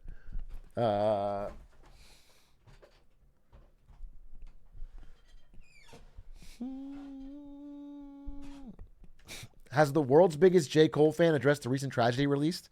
Tragedy for all the other rappers, you mean? Because they can't compete with Grippy, the greatest song ever released? Is that what you mean? Yeah, I talked about it. I talked about how fucking great it was. I guess I'm worried that he'll never be able to top it. I guess I'm worried that people will never give like Good Kid, Mad City, or To Pimp a Butterfly their due because they get outshone by Grippy. Do you know what I'm saying? I feel like Kendrick is going to be forgotten in history because J. Cole dropped Grippy. And that's not fair to him.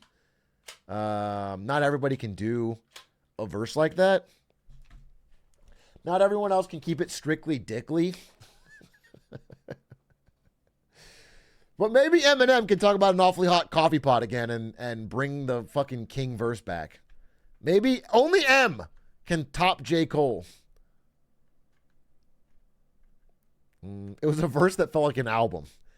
And an album that felt like a generation, okay?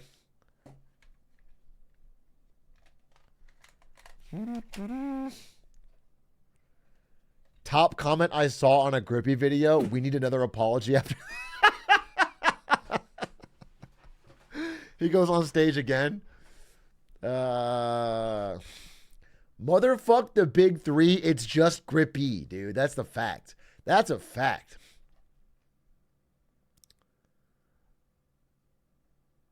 Where do I get one of these crew necks? The bankrupt ones? We don't currently sell them, but for you, Jesse, I've got some in my garage. I'll hook you up.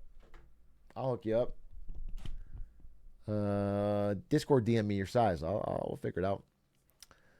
Sell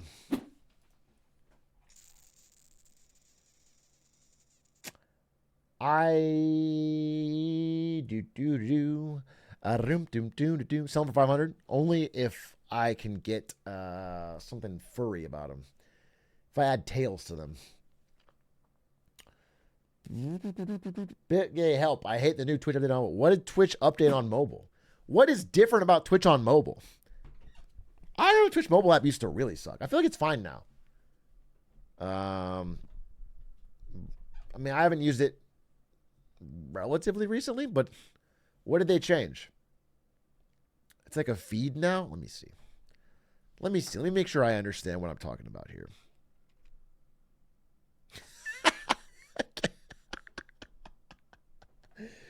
Hey, this is a fact. I was listening to Linkin Park Hybrid Theory in the shower earlier. I just want you guys to know I listened to the full Linkin Park. I just put that shit on, dude. I just put that shit on. All right? You can't understand what's going on in my brain, dude. Not the full thing. I listened to fucking One Step Closer with You and Points of Authority. Still like a 10-minute shower.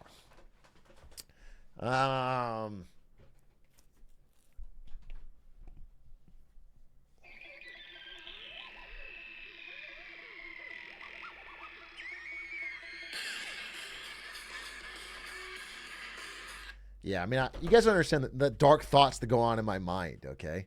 You can't keep up with me. I had my eyes closed, that blaring, and I was just thinking fucking crazy shit, dude. Oh, Twitch. Let's see.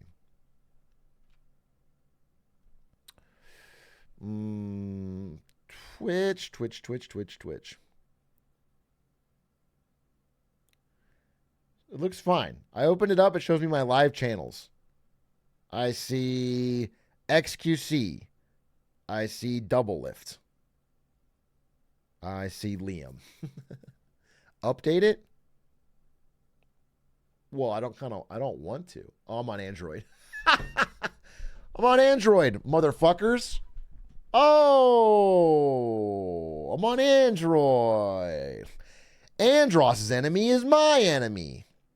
It's on Android? Well, I don't know. I don't know what to tell you. It looks fine to me. I open it. It literally shows me my live channels. That's all I see. I click feed. I click browse. Are you saying it changes the following from default to the feed to default?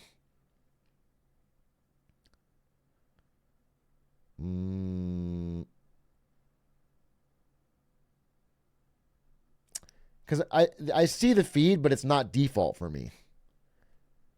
Them making the feed default is very cringe. That's very cringe. Okay, I see what... Nobody wants to... No, that's stupid. That's stupid. But I don't have it as default. That is a classic Twitch maneuver. I don't know... I mean, I can just tell you, that is what Twitch does when they launch a feature nobody wants to fucking use, and then the product manager needs to, like, get the numbers up. You know what I'm saying? That's some internal shit where they're trying to fucking prove that this was a good... Yeah, like Twitch sings and shit. And, like, dude, like when they had a... Twitch had a feed, like an update, like a Facebook news feed. You guys probably don't even remember that. Briefly, there was a Twitch Facebook news feed where they expected creators to be like, what's my status update? What am I doing today? It was such a disaster.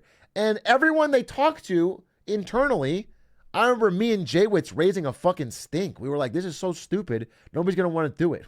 They already have to post on Twitter. They already have to post on fucking Instagram. They're not going to post on... It's so dumb. And then they're like, oh, we got your feedback. Understood. And then they changed absolutely nothing. And then they launched it. And then nobody used it. It was a total flop. And they kept like pushing it up, like the stack ranking of where it is shown on the page to try and like you get like 1 million free engagements if you use it. People still didn't use it. Yeah, all these features are like, I don't know. Twitch is just bad at it, dude. Because they don't consult streamers, or if they do, it's already too late. so the only changes they can make are like very minor or cosmetic. They don't start with a problem and work back. They start with something they'd like to create, and then they try to force fit it on the. Yeah, they exactly. It's exactly what it is. This is what it is. You get promoted if you launch a product. It doesn't matter whether it does well.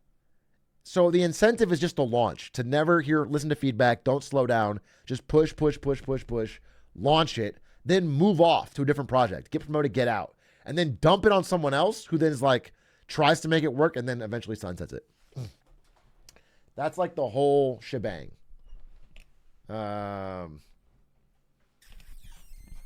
However, it doesn't seem to matter because Twitch was early. Do you know what I'm saying? They just got there early. They got there at the right time.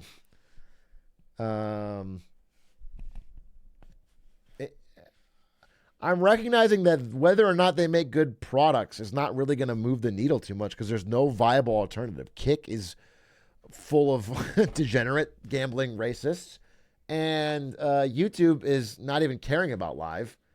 They're worried more about shorts. And then, yeah, there's just no real competition. And, you know, every year or two, Twitch just gets a huge lucky break. Like, first they got Fortnite, Ninja playing with Drake. Then they had COVID, you know, which was bad for the world, but great for Twitch.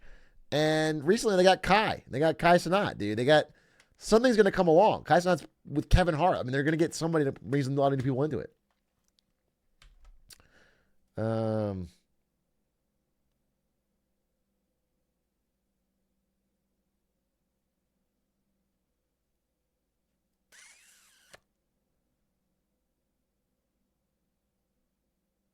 So, yeah, shit's just changing, bro. I'm just telling you, shit's just changing.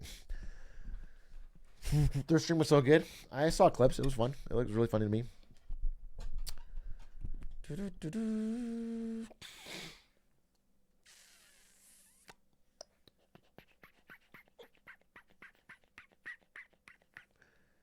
Shorts is so stupid. It's a 1-minute YouTube video with no play, pause, volume. I think you can, but you definitely can play and pause it. And you can control the volume on your phone. So that doesn't make a lot of sense to me. Shorts is fine. It's not that like they're bad. It's more of like, I wish they had never figured out that our brains are so susceptible to short form video. Because it is just brain rot. You know what I'm saying?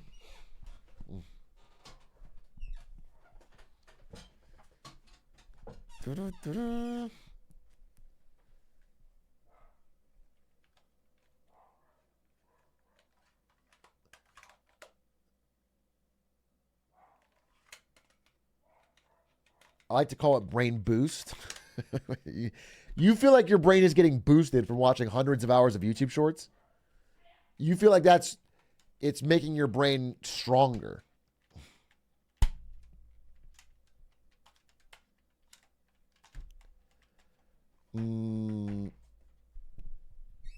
Personally, absolutely.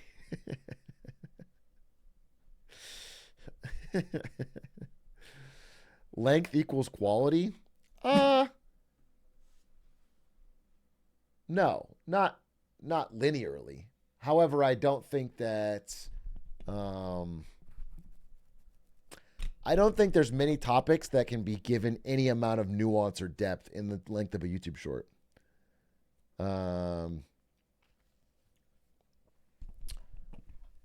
I don't think so.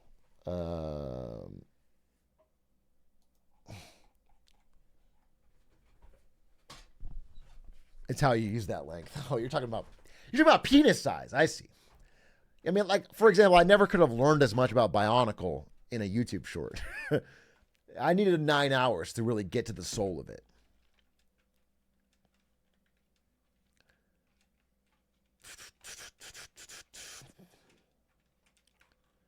You need the full 9 hours. Yeah, exactly.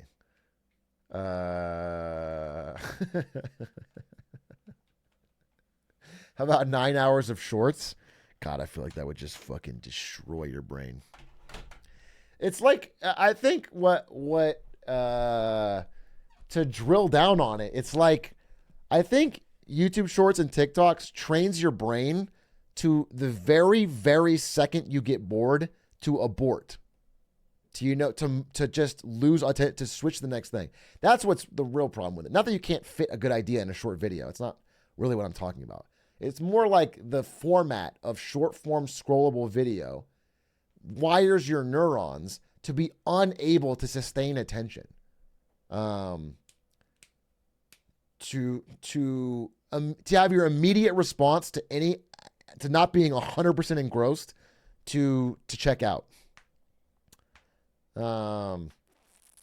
That's what I think is the danger of it. Not any individual video's fault.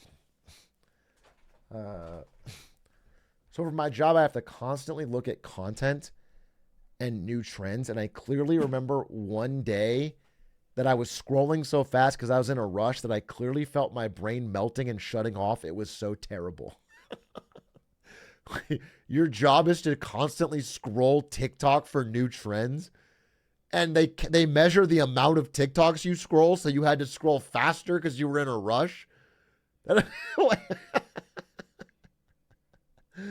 What? He's an AI. He's the fucking TikTok algorithm, dude. No, I mean, these jobs exist, but it's funny to imagine. I know that like the Facebook content moderator jobs, those people had like serious problems. Like it really fucked them up mentally. They needed like therapy. It was like, but that was because they were seeing all sorts of deranged shit.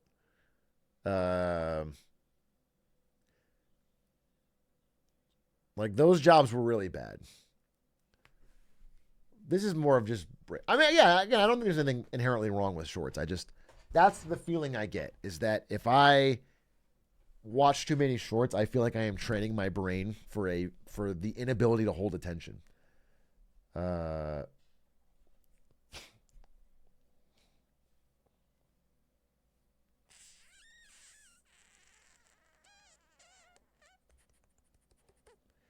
Did you see there's a MoviePass documentary on Max? They interviewed the slimy private equity guys that stole the company from the founders and drove it into the ground. I haven't seen the documentary, and I probably will watch it. It sounds interesting. However, I don't believe the story of MoviePass is so, the core idea of MoviePass is bad. I don't think it's like private equity.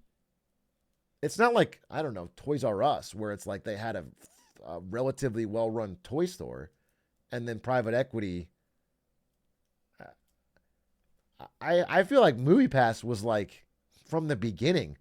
I feel like I've seen interviews with the founder, and they talked about the plan, and it's a bad, like the idea that you're just gonna that you're gonna just give free tickets at cost that you buy is just a bad idea. I don't think it's a private equity thing. If anything, private equity bankrolled a stupid idea. I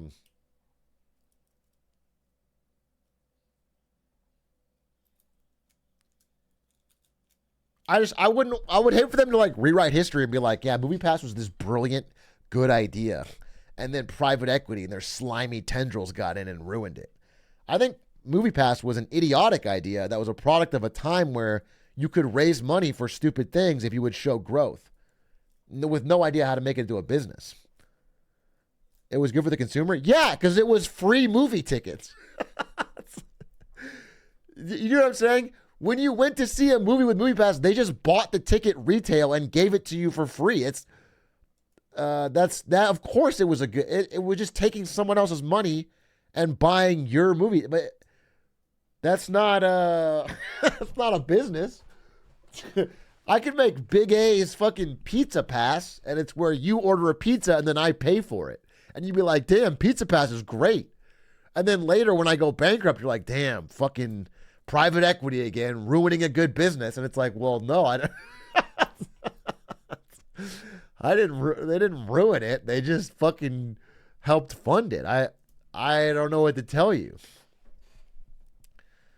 Yeah, I mean, there was just a golden era of like 2014 to 2018, maybe even 2020, but let's say 14 to 18 was this era when like investors would just bankroll your lifestyle.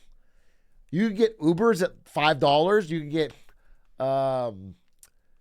you could get MoviePass. You could get all sorts of, everything was like a bunch of Silicon Valley investors would just fund things for you cheap.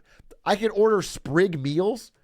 I ordered so many fucking Sprig meals. It was like an early version of DoorDash, I guess, but it was just one restaurant that was the app, but they would deliver it to your door. It was all. It was so cheap. It was like the fucking greatest burritos and cookies and shit I ever had, and they were delivered right to my door fast, and it was incredibly cheap. I fucking loved it. Yeah, Netflix was $8. Yeah, all that shit was great. And then they started to realize they needed to make money, and then everything changed.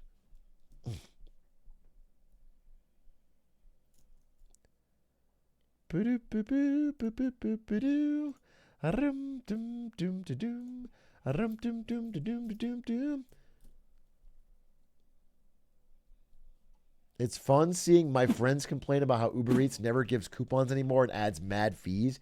Yeah, they got to make money now. I mean, yeah, it sucks how expensive it is, but it's just funny that, like, I don't know. You know,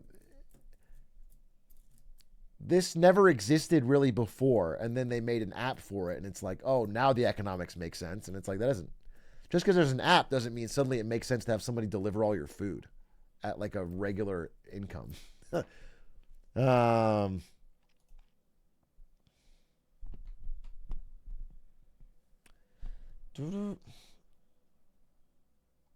Someone I went to school with quit their job and got funding for a TikTok meets DoorDash. It's called Bite Site. What the fuck does that mean? Bite Site?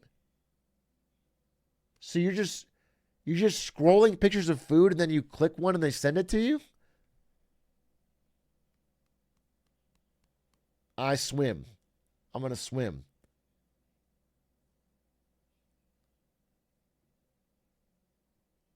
I will be their mentor. I mean, it's like DoorDash, but I think it's different in that maybe it's like short form videos from restaurants, and you just see something that looks tasty and then you instantly order it. Could be something. It feels more like a feature. It actually feels kind of useless. I'll be honest with you. It actually feels kind of stupid and brain rotty, but it definitely could get people to buy. It definitely feels more like an investor bait app than a real fucking would-be use. People take pictures of their food at restaurants and you bid on their leftovers using Bitcoin. That's not what it is, but that's a good idea, dude. That's a good idea. Okay? I swim on that. That's fucking cash, dude. I see a dude with a whole fucking hero left over. Half his fries. He was peckish that he wasn't that hungry. I fucking grab that shit. I fucking jump on that.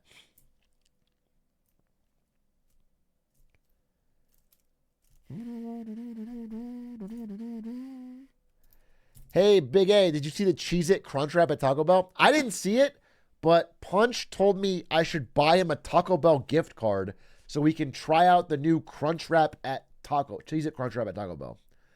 That's what he messaged me. Punch, what did Punch say? Punch said, hey, while you're in Arizona, can you buy me a gift card for Taco Bell? And I said, why would I need to be in Arizona for that? And he said, I don't think you'd do it if you were at home. I'm doing a cut, but I gots to try that Cheez-It Crunchwrap when it drops. I just know that shit's going to be like $15 for a combo, though. And I figured you're an AZ, so ... And then I said I'm not an AZ, because I wasn't. I had been back for a day and a half. And then... and then he said, guess I'll starve.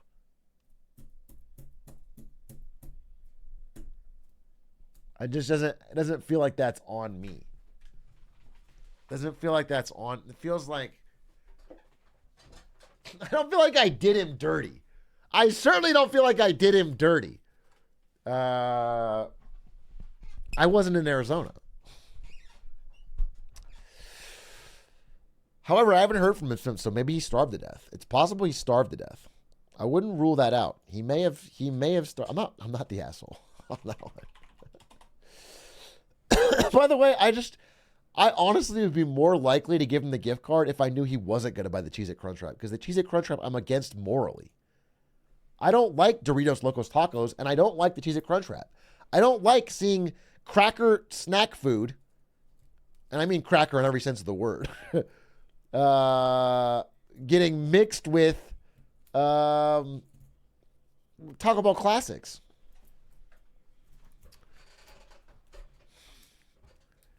Doritos tacos are gnar.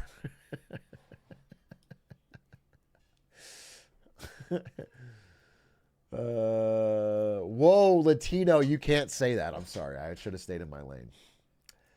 No, I don't think they're good. They don't look good to me. I want a fucking classic Crunchwrap. That's what I get at Taco Bell.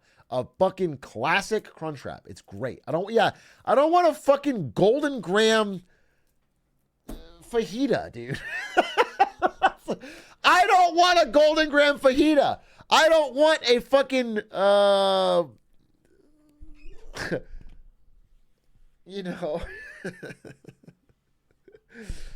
Little Debbie chimichanga. A Cinnamon Toast Crunch. Yeah, I just don't want that, okay? He wants his unseasoned food.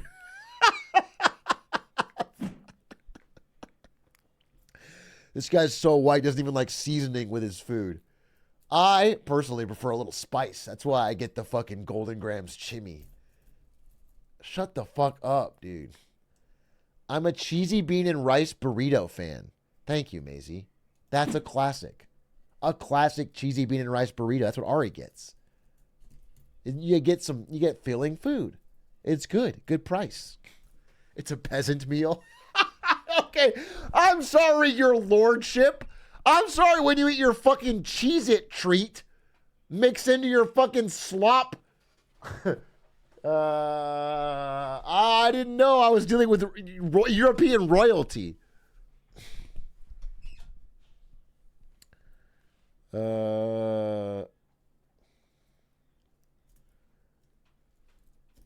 I demand horse meat in my Taco Bell. Trick is, if you want the meat, just add the meat to the cheesy bean and rice. What do you mean? Ludsy, are you saying that if someone orders a cheesy bean and rice burrito and adds meat, it costs less than a meat burrito? That's a literal price savings? That's a fucking straight up Taco Bell hack delivered here right now. Quick! Someone put that on TikTok so they ban it. Anytime you find out a good fast food hack, use it for likes on TikTok so that it gets banned within a week. Really cool thing to do. They'll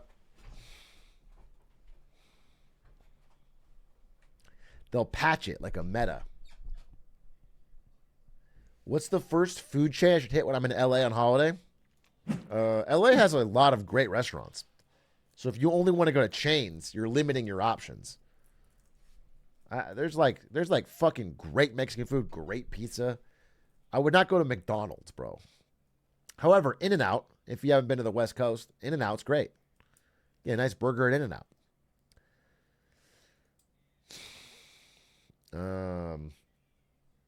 LA's not too good for chains. Hey, Atrioc, how do you keep your beard so lined up? It's easy. It's fake. This is I glue it on every morning. So that's how I keep it all lined up. It's one big piece, like a Lego brick. It's like a Lego beard, and I just click it off, click it on. Will you have a beard at my wedding? Why do you want to know, Maisy? Is there a beard dress code? Are you requiring whether or not I can have a beard? Yeah, probably. I'm kind of beard pilled right now, but your wedding's a little ways out. Sometimes I get on the no beard kick. I think beards are cool, so you should have one. That's what Ari says too. I feel like I'm trapped. Grow a Viking beard? Damn, that'd be cool. I should. I've never really grown the beard out. I always kind of trim it. Maybe you know what? I might go stash.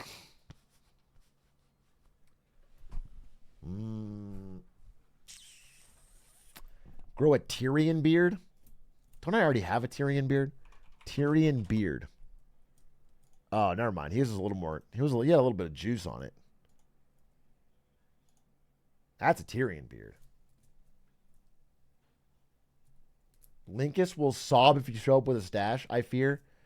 Are you telling me that if I'm not even a groomsman, if I show up with a mustache, Linkus, the groom, will sob on his wedding day? He's going to break down crying because I chose to wear a mustache, which is a totally normal thing to do.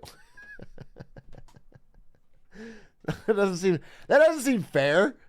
That doesn't seem like I should have that much emotional power over him. All right, I will wear a beard. I will look like this. I will go looking like fucking Timu Eminem. Okay, that's how I'll be at your wedding. I'm gonna do Rap God on the fucking on the dance floor as well.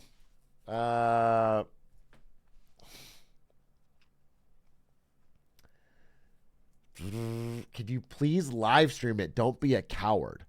Do you think it is cowardice that is why Maisy and Linkus aren't live streaming their wedding?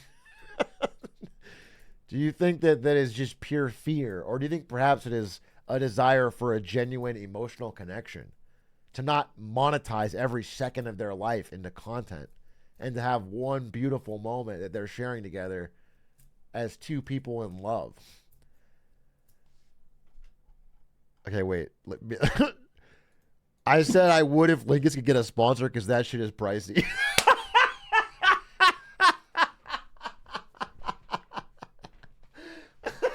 Okay, well, you're kind of undercutting my point, Maisy. I'm trying to teach these fucking Zoomer brain-rotted idiots about fucking enjoying real life in the moment, and you're undercutting my point. Fine, I'm streaming your fucking wedding. I'm streaming it. It's going to be brought to you by Rocket Money. It's going to be the fucking Atrioc stream of the middle row of the Linkus Maisy wedding, brought to you by Rocket Money. And it's going to be beautiful. And I'm going to expense that shit too. I'm going to eat a whole fucking Cheez-It Crunch Wrap. I'm going to eat a whole Cheez-It Crunch Wrap live. Talk about how tasty it is. I'm gonna mention it in the clinking my glass to interrupt the vows. Sorry, I have a speech. People, if I could have your attention one moment. I just want to give a speech. This is such a beautiful wedding. Aren't they a beautiful couple, folks? To Linkus and Maisy. Mm-hmm. And, you know, through all of the rest of their life they're going to spend together, and all of the trials and tribulations they're going to weather together, the storms they're going to weather, it's nice to know they'll be able to save money on their subscriptions with Rocket Money. Isn't that beautiful, folks? That these two lovebirds are going to be saving money month in and month out by canceling those unwanted subscriptions to things like Netflix and gym memberships, and all thanks to Rocket Money. Thank you so much. I'm getting choked up just thinking about it. The crowd erupts in a cheer.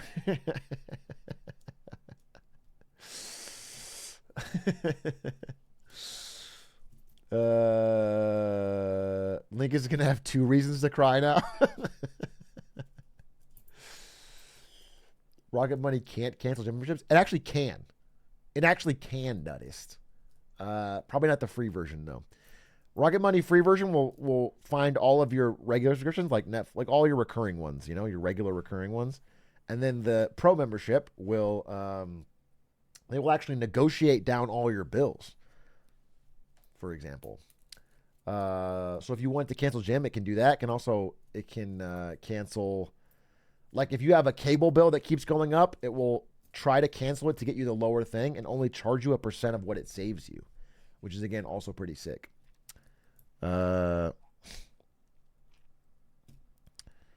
Prepping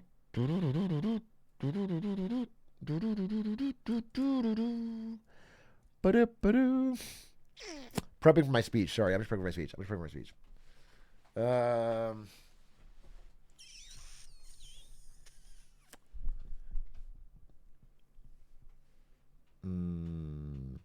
Atrioc talks about rocket money the way I autistically talk about motorcycles to every woman.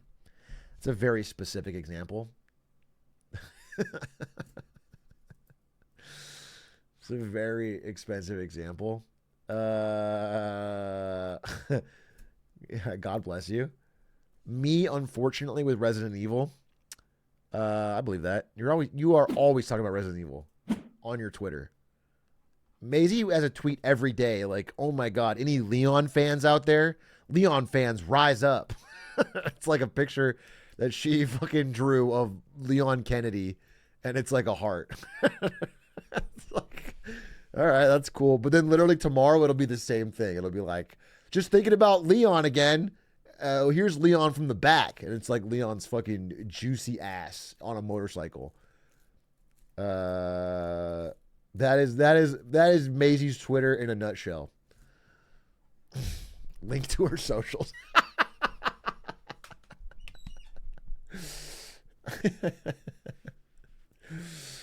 That's funny. That's a hoot. That is a hoot. Can you really blame her though? No, not really. I don't blame her.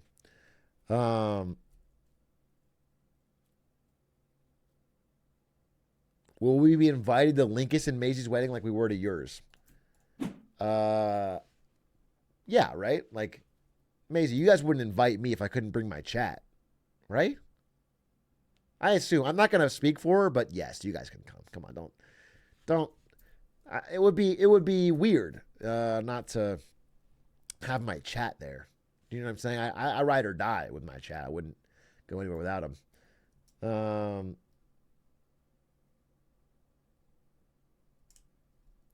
Should I bring my dice? Yeah, bring your dice. Bring some games.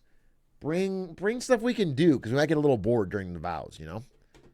Bring, if anybody has like a funny glizzy parody song we can all sing together while the pastor is talking, that would be great too. Yeah, bring a basketball so I can practice. If you don't, just bring an iPad so you can sit in the corner and play games on your iPad, and don't speak to anyone, and just sit in the very corner of Linkus and Maisy's wedding party and play games on an iPad. Don't talk to anyone, and then leave without saying a word. That'd be awesome. No eye contact.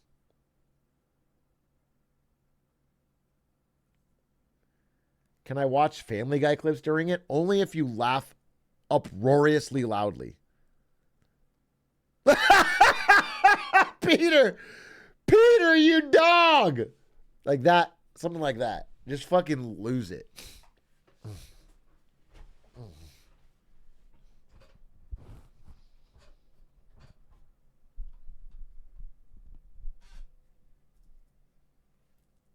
I think I will just look up K.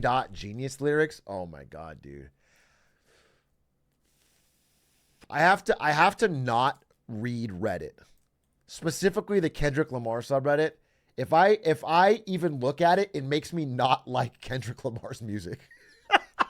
Like every time I read it, it makes me like his songs less. I have to avoid it because I unironically have loved Kendrick music for so long. And this post-beef Kendrick Lamar subreddit stuff is just, it's unreal. It's unreal bad. It's so bad, dude. It's the most unreal level of glazing. And like, we're back to lyric chains, dude. Literally lyric chains. People are literally responding to everything with a lyric from the most recent diss, and then they just respond with all of the lyrics in order, and they all have fucking 400 upvotes, and it's like, it's so embarrassing. It's so goofy. It's so cringe.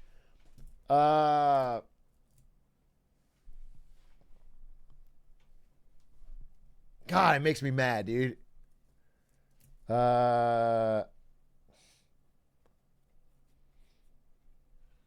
We did it, Reddit.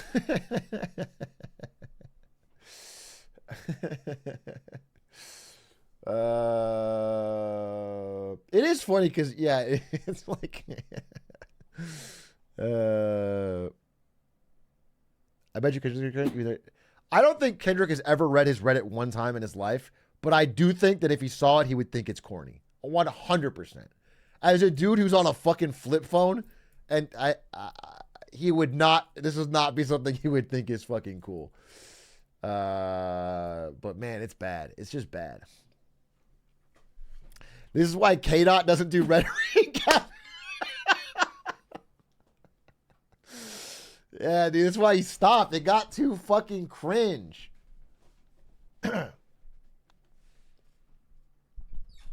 Well, I will say one thing I respect about Kendrick and his whole thing is he hasn't said one word.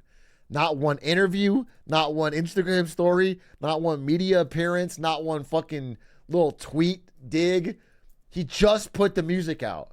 No Reddit post. No, nothing. Not one fucking thing.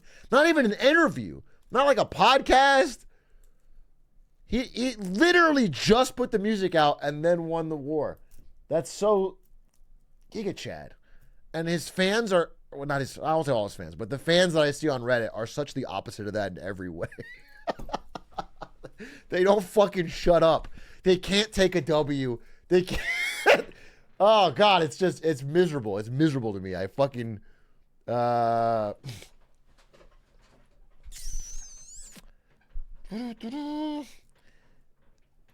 Big A! I'm writing my master's final paper, and I've been watching your Hollow Knight series to keep me company. I finished it last night, and I'm happy to catch you live. Thanks for the content, man. Time Coot. Thank you so much. I appreciate that. And also, thank you for your first-time chat message. And also, I don't know if you want a little bonus, but if you want to watch 2 shirtless videos of me beating Absolute Radiance on Radiant, they are in the Discord. They're in the announcement section. You might have to scroll up a bit. It was a couple months back, but if you need a fucking finale to that arc. Do you think Silk Song will ever come out? Yes. Copium not even existing. I 100% believe it'll come out. I just think it's taken a very long time. Puffa, thank you for the gifted. Soulman, thank you for the gifted. A golden Kappa train. Wait, what the fuck is a golden Kappa train? What is a golden Kappa train? We're in a level 2 golden Kappa train. Do I have a golden Kappa? I put Kapap. No, I don't. Is this a new thing? This is someone's promotion at Twitch. Dude, yeah, this is definitely someone's promotion at Twitch. I rolled out the golden Kappa feature. At least this probably makes streamers money, which in turn makes Twitch's money. The other stuff is just completely useless. It is lame, though, that they got rid of the watch parties. I actually think watch parties were so goated, and they should have worked on it more. Like, that idea had potential. We all know collectively that there is potential in the idea of watching things like sports events and movies and TV shows with other people. Okay? We all know that we want the little bit of monkey see, monkey do loneliness avoider. We want the watch party. We want to not watch it by ourselves. We want to see the little chat messages and yeah, 100 fucking %. And so the need exists. They just had so much red tape on it that it wasn't used very much. But they should have kept trying to expand it or find a way to monetize it. Or what if the streamer paid a fucking viewing fee and they could watch it without everyone having Prime? That'd be sick. Like, me as a streamer, if I could pay even $300, $400, whatever, and I could watch like a new release with chat, That'd be fucking awesome. I would do it. I could write it off. It's a business expense. It'd be worth it. 320K. Whatever. Make it an old movie. It's an older movie. Or whatever. Just like figure out a number. Studios wouldn't go that low. Work with them. Figure it out, dude. I'm just saying, it's one way to avoid your shit getting pirated, ripped into shit, put on TikTok, or watched in Discord watch parties. All right? They have to adapt. The need is there. People are doing it, no matter what. So let's find a way to get paid for it for them and to let us make money off of it and to make it, fucking the theater industry's flopping like crazy. Bro, Fall Guy, a well-reviewed movie starring fucking Ryan Gosling and Emily Blunt, two beloved actors, is flopping like crazy. Mad Max Furiosa, a extremely well-reviewed movie that's apparently a very good action follow-up to Mad Max, is flopping like crazy. The studios are getting fucked left and right on this. They have to think of some different stuff. I would love to watch Fall Guy with chat. Perhaps we could be able to like the movie. It could lead to some sales.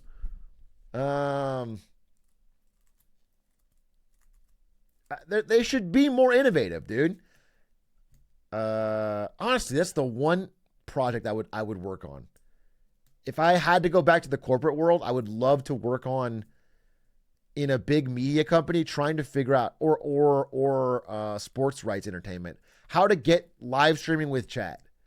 Because it's just such a slam dunk. It's where people want to watch it. Someone needs to work on unlocking that. It's going to unlock so much value.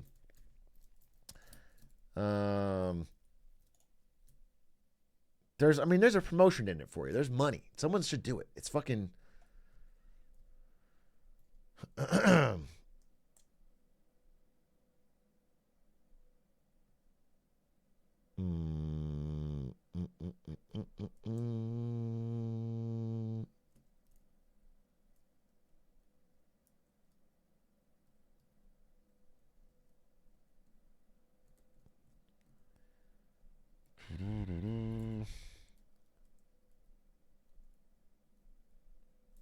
Ricky Stanicki was great. I told him to watch it and I'm going to watch it off your stream. I mean, there's just a proven effect. Like shows that go viral on TikTok when they're pirated, they get social media buzz and then they get more fans and then the show does better. Do you understand? Like, it's a proven effect that like some ability to watch it free is actually working to their financial benefit. It's not even like it's not a made up thing. It's real. That works. And so somebody's got to crack that in a way that they can still make money off of it. And then they can even crack down more on piracy if they can clutch that. But when they just let stuff get rotted into the archive, then of course there's going to be a need.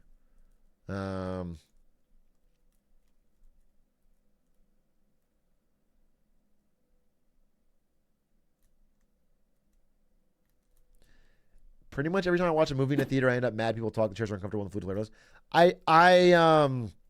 So I live kind of near Alamo Drafthouse, and that's where we've gone for major releases relatively recently. I haven't seen a lot of movies in theaters in a while anyway.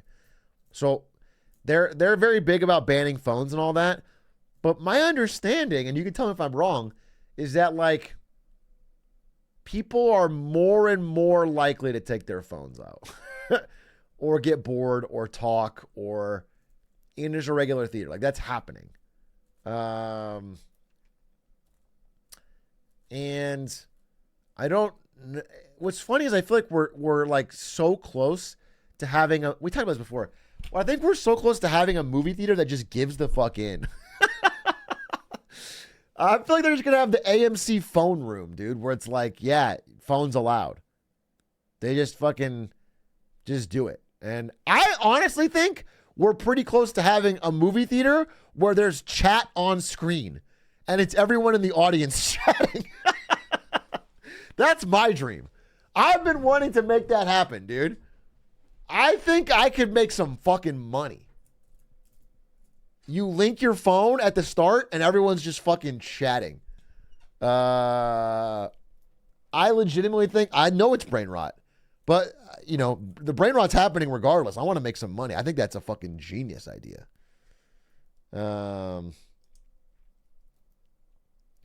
You could rent a theater and do it? Yeah, I've been wanting to. I just need to know that enough LA fucking people would come.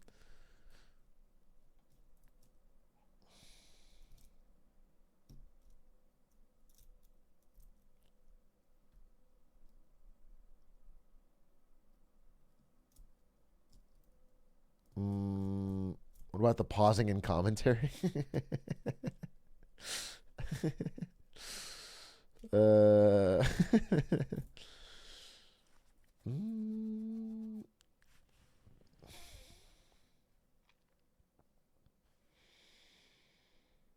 You can call.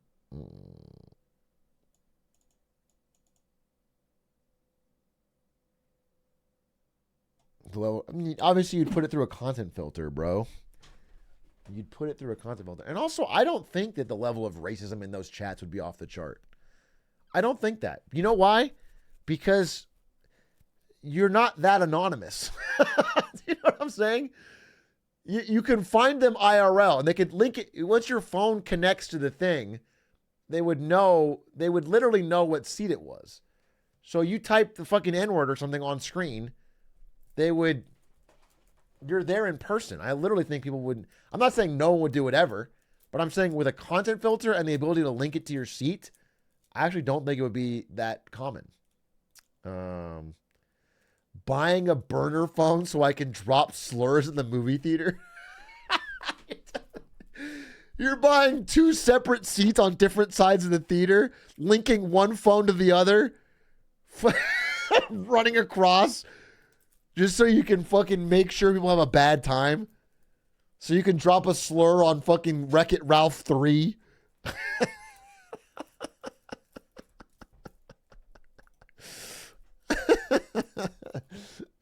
That's fucking crazy. That's fucking crazy, dude.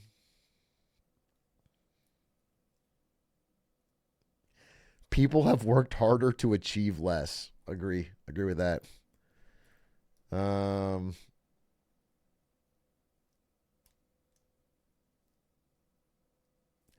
Would you have the text comments go over the screen like in Asian services too?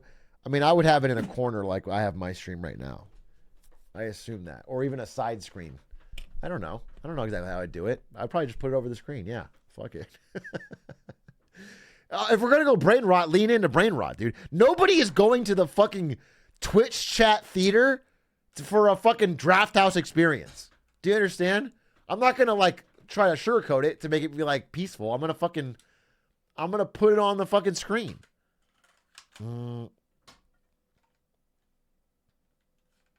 Yeah, I saw on Reddit, people were talking about the people in theaters that like, they go into the theater, they sit down in the movie, they get bored, they take out their phone and they scroll TikToks or shorts on silent the rest of the movie.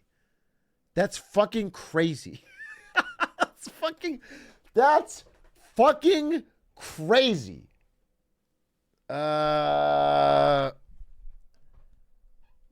That is how Scorsese wanted his movie to be seen. That is Scorsese, a single tear of joy down his cheek when he sees that. Because finally, real cinema.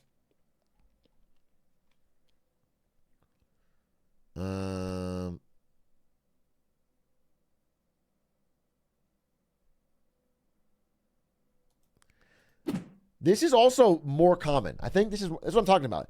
And this is what the YouTube Shorts behavior has caused. Is like people cannot sit through a movie anymore without getting bored. I mean, every movie has boring parts, but before you could withstand them. But now people can't withstand them. They can't withstand. And I'm not going to act like I'm above this because I am actually deeply afraid of trying to sit down and watch Killers of the Flower Moon with no phone. Ari and I have been thinking about watching it like every fucking night, and we always put it off, and we've still put it off because we're afraid. We're just like it sounds like a chore. It's like 3.5 hours. I got to sit down, nothing, no distraction. And I used to watch movies like that all the time. Like I remember when I was younger, my mom worked at a DVD store, and we get every fucking DVD for free basically, and I would just watch movies. I'd watch one movie a night. I'd sit there and watch the whole thing start to finish. Wouldn't even cross my mind to get bored.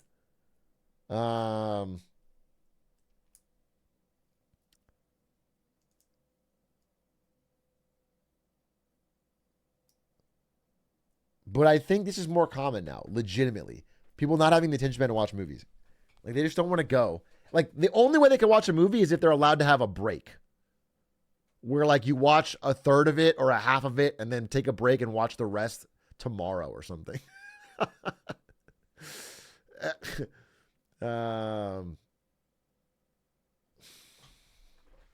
Bring intermissions back. Here's what I'll say. At the end of the day, I'm a businessman, okay? So if I'm working at AMC, I don't go, God damn these kids and their attention span.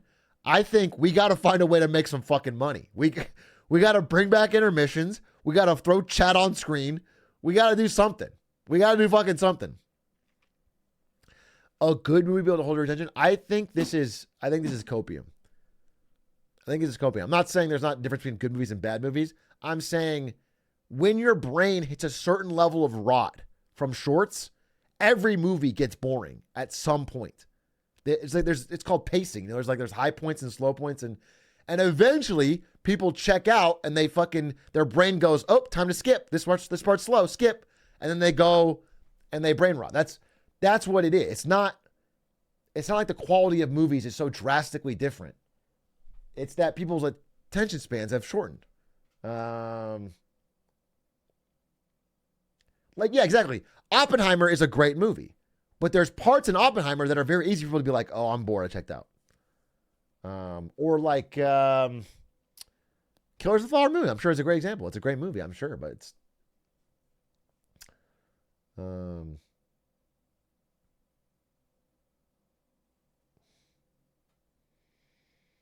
when I read books, I take a 20-minute TikTok break every paragraph. I can't even tell if you're joking. Honestly, what's funny is if you are telling the truth, I'm actually kind of impressed with you because that's better than most people. It means you're getting through books. Like if you're actually limiting it to only 20 minutes and then getting back to reading, you're actually making good progress and you're in a good spot. Like, unironically, you're not even that's not even a bad thing by standards. It would take a long time, but you're like opening a book, you're going paragraph by paragraph. It's not a great ratio, but you'll get through it.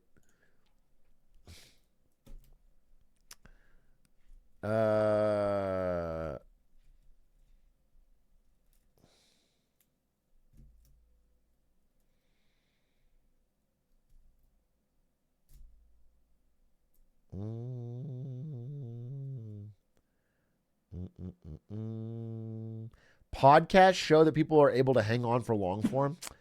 It's a little different. I mean, podcasts are such a second screen type activity. A mental screen, I mean. People very, very, very often podcast while something else is happening. Podcasts are not full focus. What I'm lamenting or perhaps just warning about or perhaps just bringing up the discussion is that like our ability to have a one screen activity that is our full focus is really fucked with. You know, and I'm using that as like one screen is like a metaphor. Like to have, you just sit down and read a book and that's it. I'm just reading a book. That's the only thing I'm doing. Or I'm just doing that. I'm just doing this.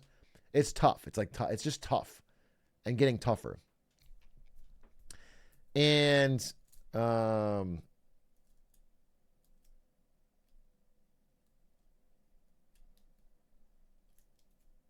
yeah, it's not even necessarily a bad thing.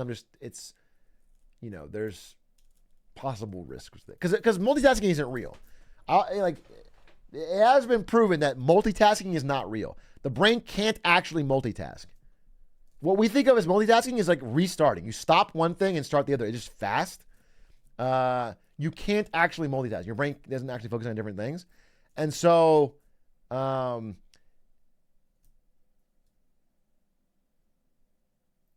that's literally just not true though. It literally is true. It literally is true.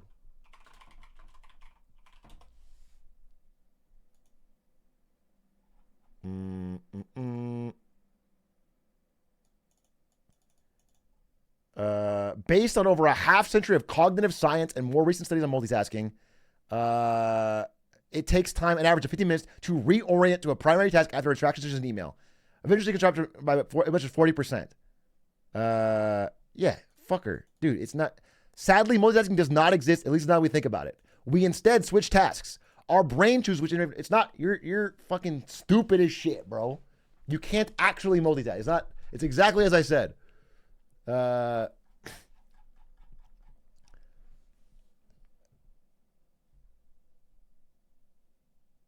That's for regular people. Well, if you're built different, Fogo de Chow.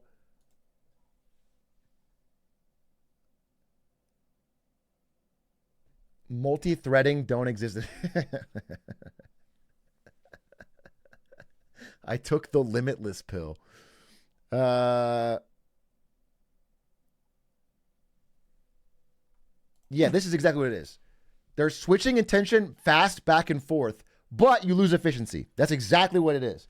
But also, the thing I saw, it was a study on, I saw it because it was StarCraft. It was like Korean pro gamers who have to do that, multitask basically, extreme amounts, like the human limit, all the time. It was like Korean StarCraft pro gamers who have to multitask more than anyone in the world because they have to switch scenes 100 times and like move units and then macro and it like degenerated their ability to, like, they got worse and worse actually. I think their efficiency lag got longer. It like degraded their I need to find the exact study, but I saw this a while ago. But the idea was that it was bad. It was a negative thing. So that was the that's what I'm saying, is we're doing all that all the time now, and I'm worried that there's an effect. I don't know, man. I switched my focus between Maisy and speedrunning, and I'm doing pretty damn good Giga Chad. Maisy, do you think this is correct? Do you think he's 100% attentive to you when he's speedrunning?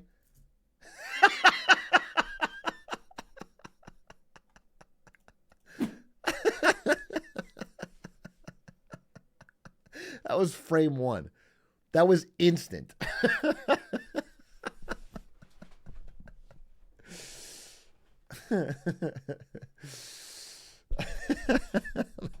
Not even an emoji.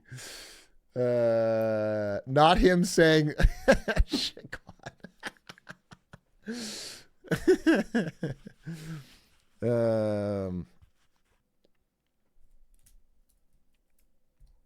Yeah. I screamed "say yes" over the apartment. That's funny. It's it's also, if you've ever been in a conversation with someone who's multitasking, you'll become very keenly aware that they're not fucking listening. They're not giving you their attention, and you can feel the difference. It is so obvious in that moment that the human being, as fucking multitasking as they think they are, is not engaging with you. And so, yeah, that's what I just think what's happening. I think that's what's happening.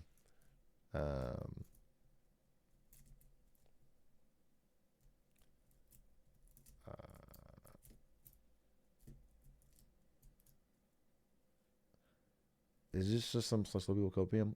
I can't listen to podcasts or watch shows while doing something else and still understand grass. I think I filter stuff out. I think that's true of everybody. People tell me they watch something, but they did the phone thing. I mean, Ari will do this too sometimes. Ari will be like, "Oh, I watched that." And then I ask her about it and she doesn't remember. Like, she'll watch a movie that I told her to watch, but she did it with her phone. She doesn't know the plot. If you're not actually watching it, you're picking up like a third of it maybe. It's so passive. It's not but it's also a superpower because she can watch good things 10 times. Okay, but most podcasts be yapping. Oh yeah, I agree. Again, it depends on how much you want to retain from it. But like, for example, if there's a podcast I want to learn something from, I have to make that a main screen thing. I have to sit there and put headphones on, and that's my only thing, and I listen to it. If I want to actually learn, I want to be able to like retain the information. I can't just put it on while I'm doing something else because I don't like so much less of it gets through. I'm not thinking about what they're saying and like putting it into my context. Yeah, you can walk. Walking's pretty light, but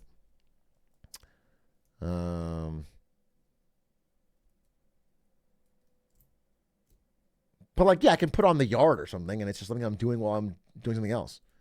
And then it makes me laugh, and then yeah, whatever. That's like,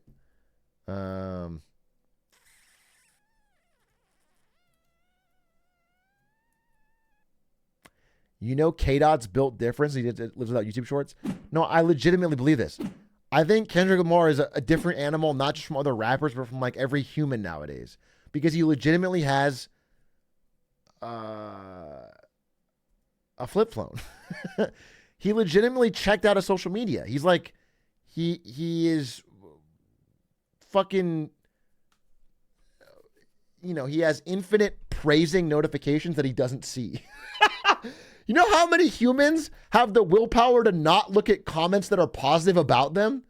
That's crazy. And he does that. He doesn't even use the internet. It's unreal. He's truly opted out. It's very fucking mentally difficult.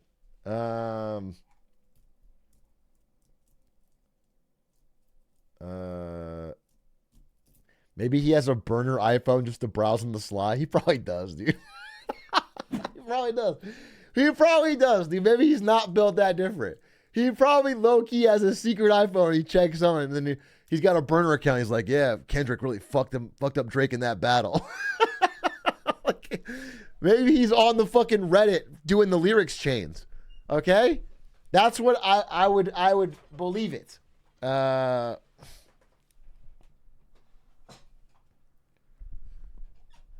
Kendrick's probably in this chat right now. Kendrick wrote all of his disses in one day and spent the rest of the time scrolling TikTok. You've been on fire today. Hey, can we all take a moment and appreciate Roblox Billionaire for being on fire today? This is an official hot chatter moment. Hot hand. Like a flaming hoop, you know? You've been sinking buckets today. At least 3 or 4 messages that made me laugh. Your next one's going to be a flop, though. I'm just saying that ahead of time so you don't overthink it, okay? Next one's a flop. I put too much pressure on you. That's just how it goes. I've never called someone out. Never chatting again. Oh, yikes. Yikes, dude. Yikes.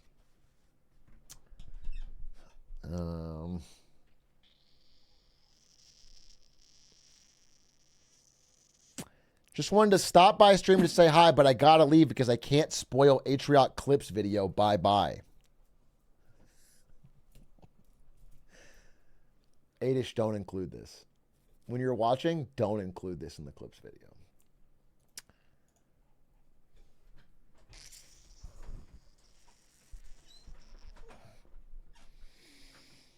60% of people in the U.S. would rather give up all socials rather than TikTok. Yeah, that's a stat that I have heard. I looked at that when I was looking at the TikTok ban. TikTok is very popular. TikTok, especially the number's higher among teens. They would give up everything else. They would give up Netflix over TikTok easily.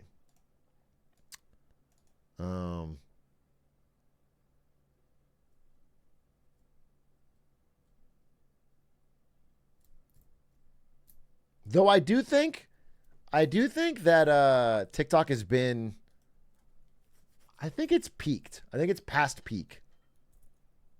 I kind of feel like TikTok is waning. Not that it's dead or anything. It's still huge. I do feel like it's over.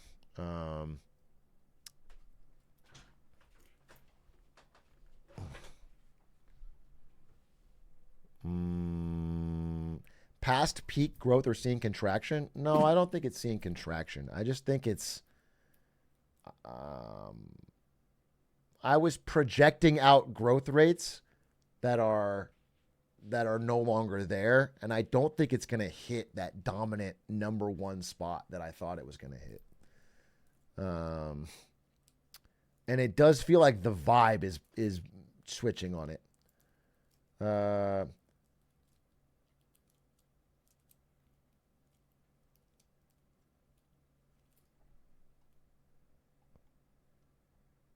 I think this talk has inspired me to come back on YouTube, Twitch, Sag. As long as you give full watch time to every Atrioc video, I think you should. But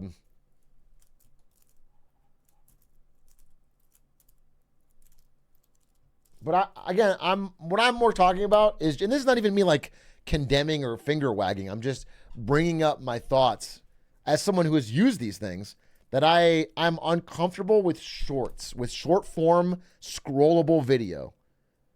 I think short form infinite scroll video is like, I think it has a noticeable impact on my attention span.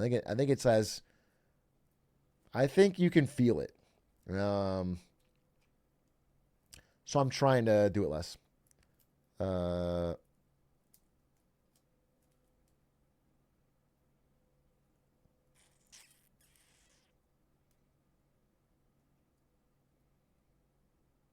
But man carrying thing is so good. Is he big on shorts? I feel like I've only watched his main videos and they're great.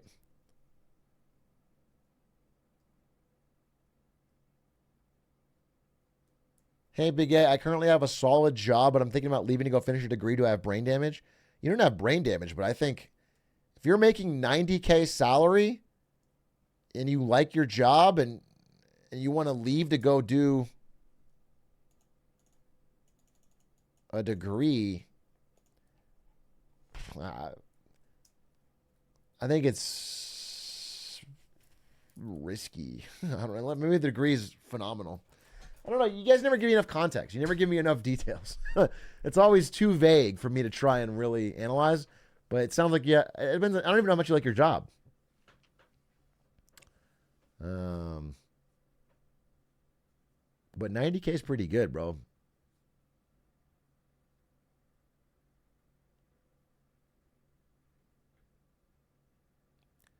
Why don't you do a call with them? We're going to do the call. We're going to do chat job interviews. I've been waiting on someone DM me. I need to set up a date with them because I wanted to talk to them for the thing. Also, if Blur will fucking respond, Rachel 100% confirmed. Blur, again, is being fucking cagey.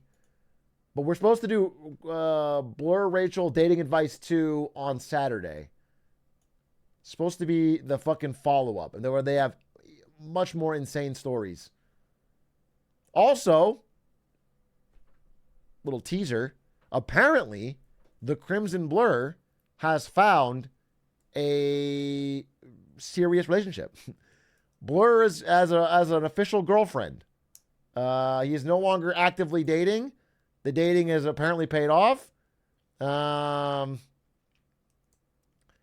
so he's going to talk about that. But we need to get him on the fucking show, and we got to figure out a date. So,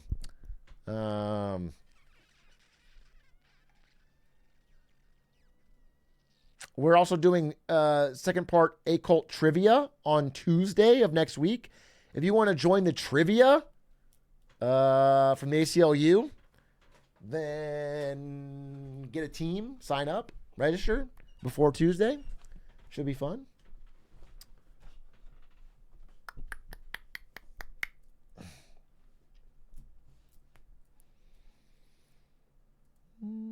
Is the trivia stuff real or about you? I don't know, probably both. If you're a nerd about it, don't join. Okay? Go to bar trivia or some shit.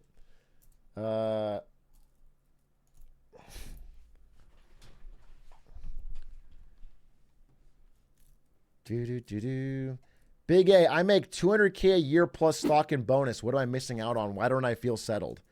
What you're missing out on is the ability to flex on Twitch chatters in a kind of a weird way. That's what you need. What you're missing is the ability to like somehow get your streamer to pull up your message so that you can feel like you're superior to other people in a chat. And yeah, what you're also missing is a $500 video game skin of Ari and Faker. So that's what you need. Also, if you would make $200K a year and you're not subbed, then you want me to answer your question?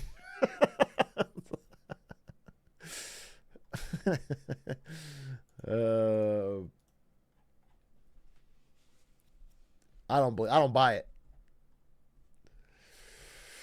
You got Prime too? I don't even got the Prime. What you need is fucking hobbies, bro. Friendships and hobbies. That's what life is about. That is what life's about. You ever heard the story of the Mexican fisherman? As a Latino, I'll tell it. There's a rich man, Wall Street executive, goes down to a little town in Mexico on a vacation. Okay? He's like a Goldman Sachs executive.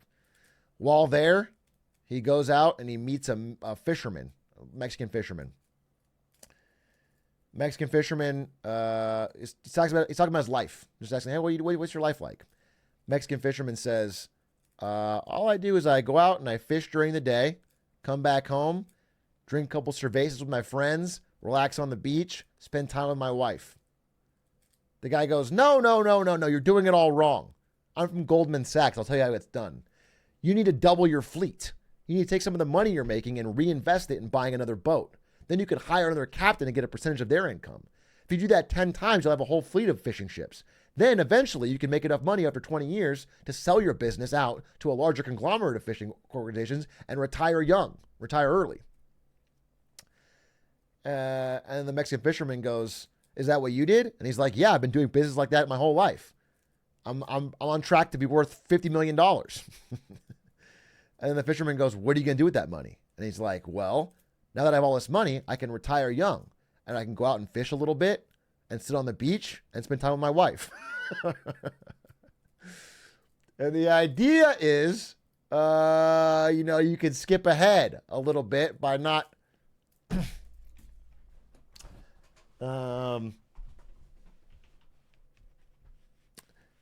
so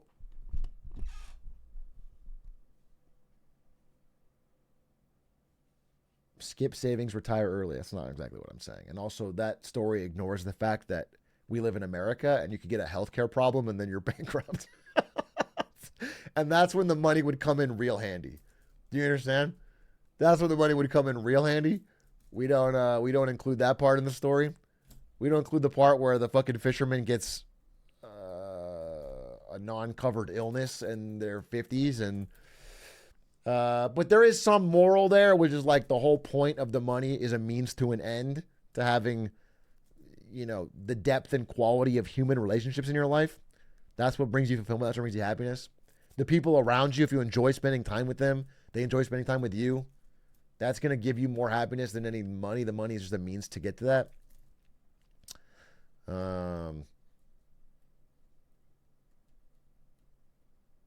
False. Money is a scorekeeper, and the person who dies with the most money wins. I forgot about that. You actually get to the pearly gates, and they measure up how much money you made in your whole life, and that determines whether or not you go to heaven or hell. It truly is a battle royale of 7 billion, and you're trying to be the winner.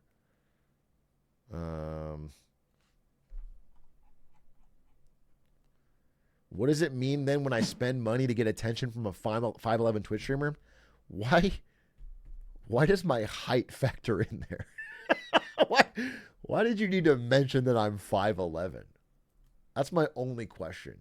Why would that matter? That doesn't matter. 5'11" is a good height, by the way. And also, you're really being unfair. Calling me 5'11" is not... I'm 5'11" and 3/4, unironically. I was generous that I didn't call it 6, all right? So it's like, it's crazy that you're not even rounding. You're not even rounding. We're rounding down. Aren't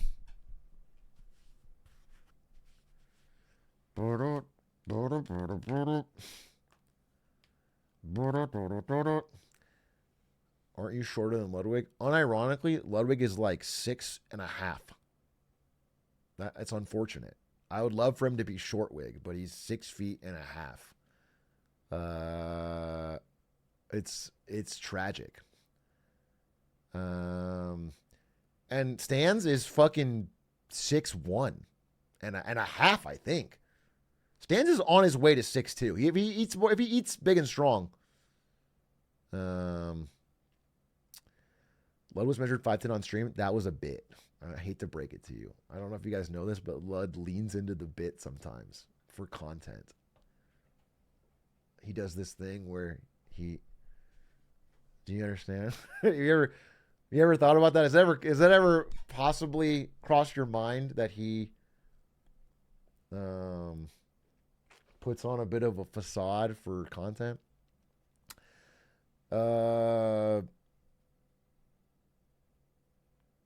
No, he's 4'2". He's 4'2".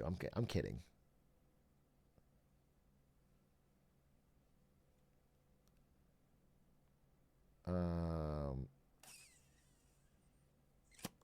Can I actually buy an Enron hat? Bro, you can't ask me that after I just did a fucking whole sale.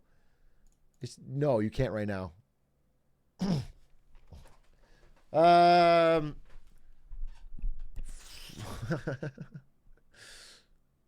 you have any new book recs? I love the Red Rising series. The problem is I have two angles for book recs.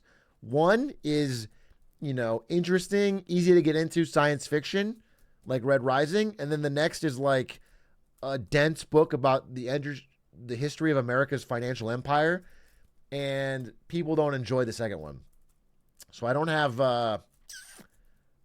have like a middle ground of books that I would recommend between Red Rising and what I'm reading lately. Like, I recommended Plunder to some people, and they were like, this is the most depressing book I've ever read in my life.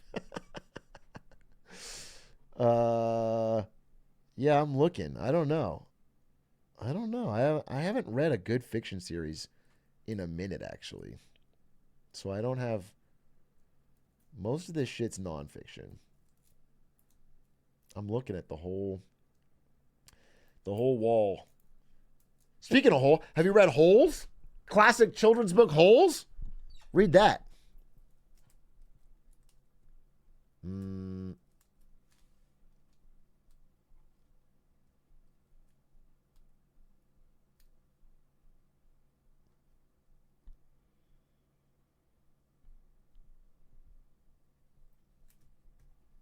When in doubt, just read Harry Potter again. I can't. Amen, brother. The millennial anthem. When in doubt, if anything's going weird or wrong in life, just deep breath and reread Harry Potter.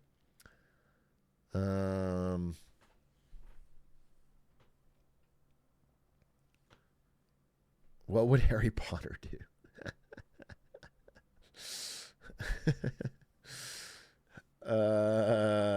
Keep calm and Potter on. That's some millennial shit, bro. Woo! Put that in my fucking veins. God damn, I want some avocado toast right now.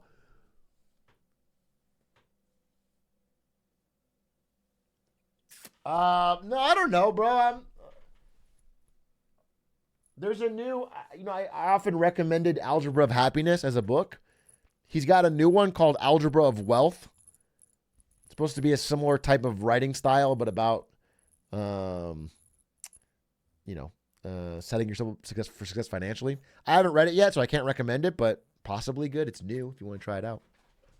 Yeah, it just says buy Doge.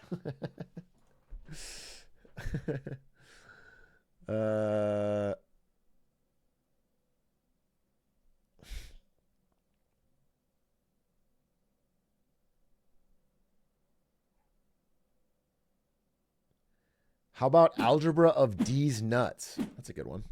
You could read that. Guys, I think I'm gonna wrap here. It's 10:50. Thank you for watching. A little bit of a waffling stream today, giving Ada something to work with. I will be back tomorrow. I will give you an update tomorrow on this Saturday dating stream. When is crab game, sir?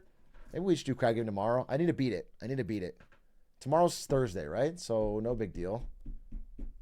Yeah, we'll figure it out. Thanks for watching. Have a great night. Much love. Goodbye. Good luck. We could raid Nandre. Give Nandre some love. Windsmouth, thank you for the 35 months. Samurai Zebra, thank you very much. Huge Nuts, thank you for the 35. It's Huffbo, thank you for the 12. Sergeant Rainbow, thank you for the tier 1. It's just fun. It's fun to talk about these interesting topics with chat because they were funny today. Thanks for being funny today. It was fun. It was fun. I had a good time. Bye.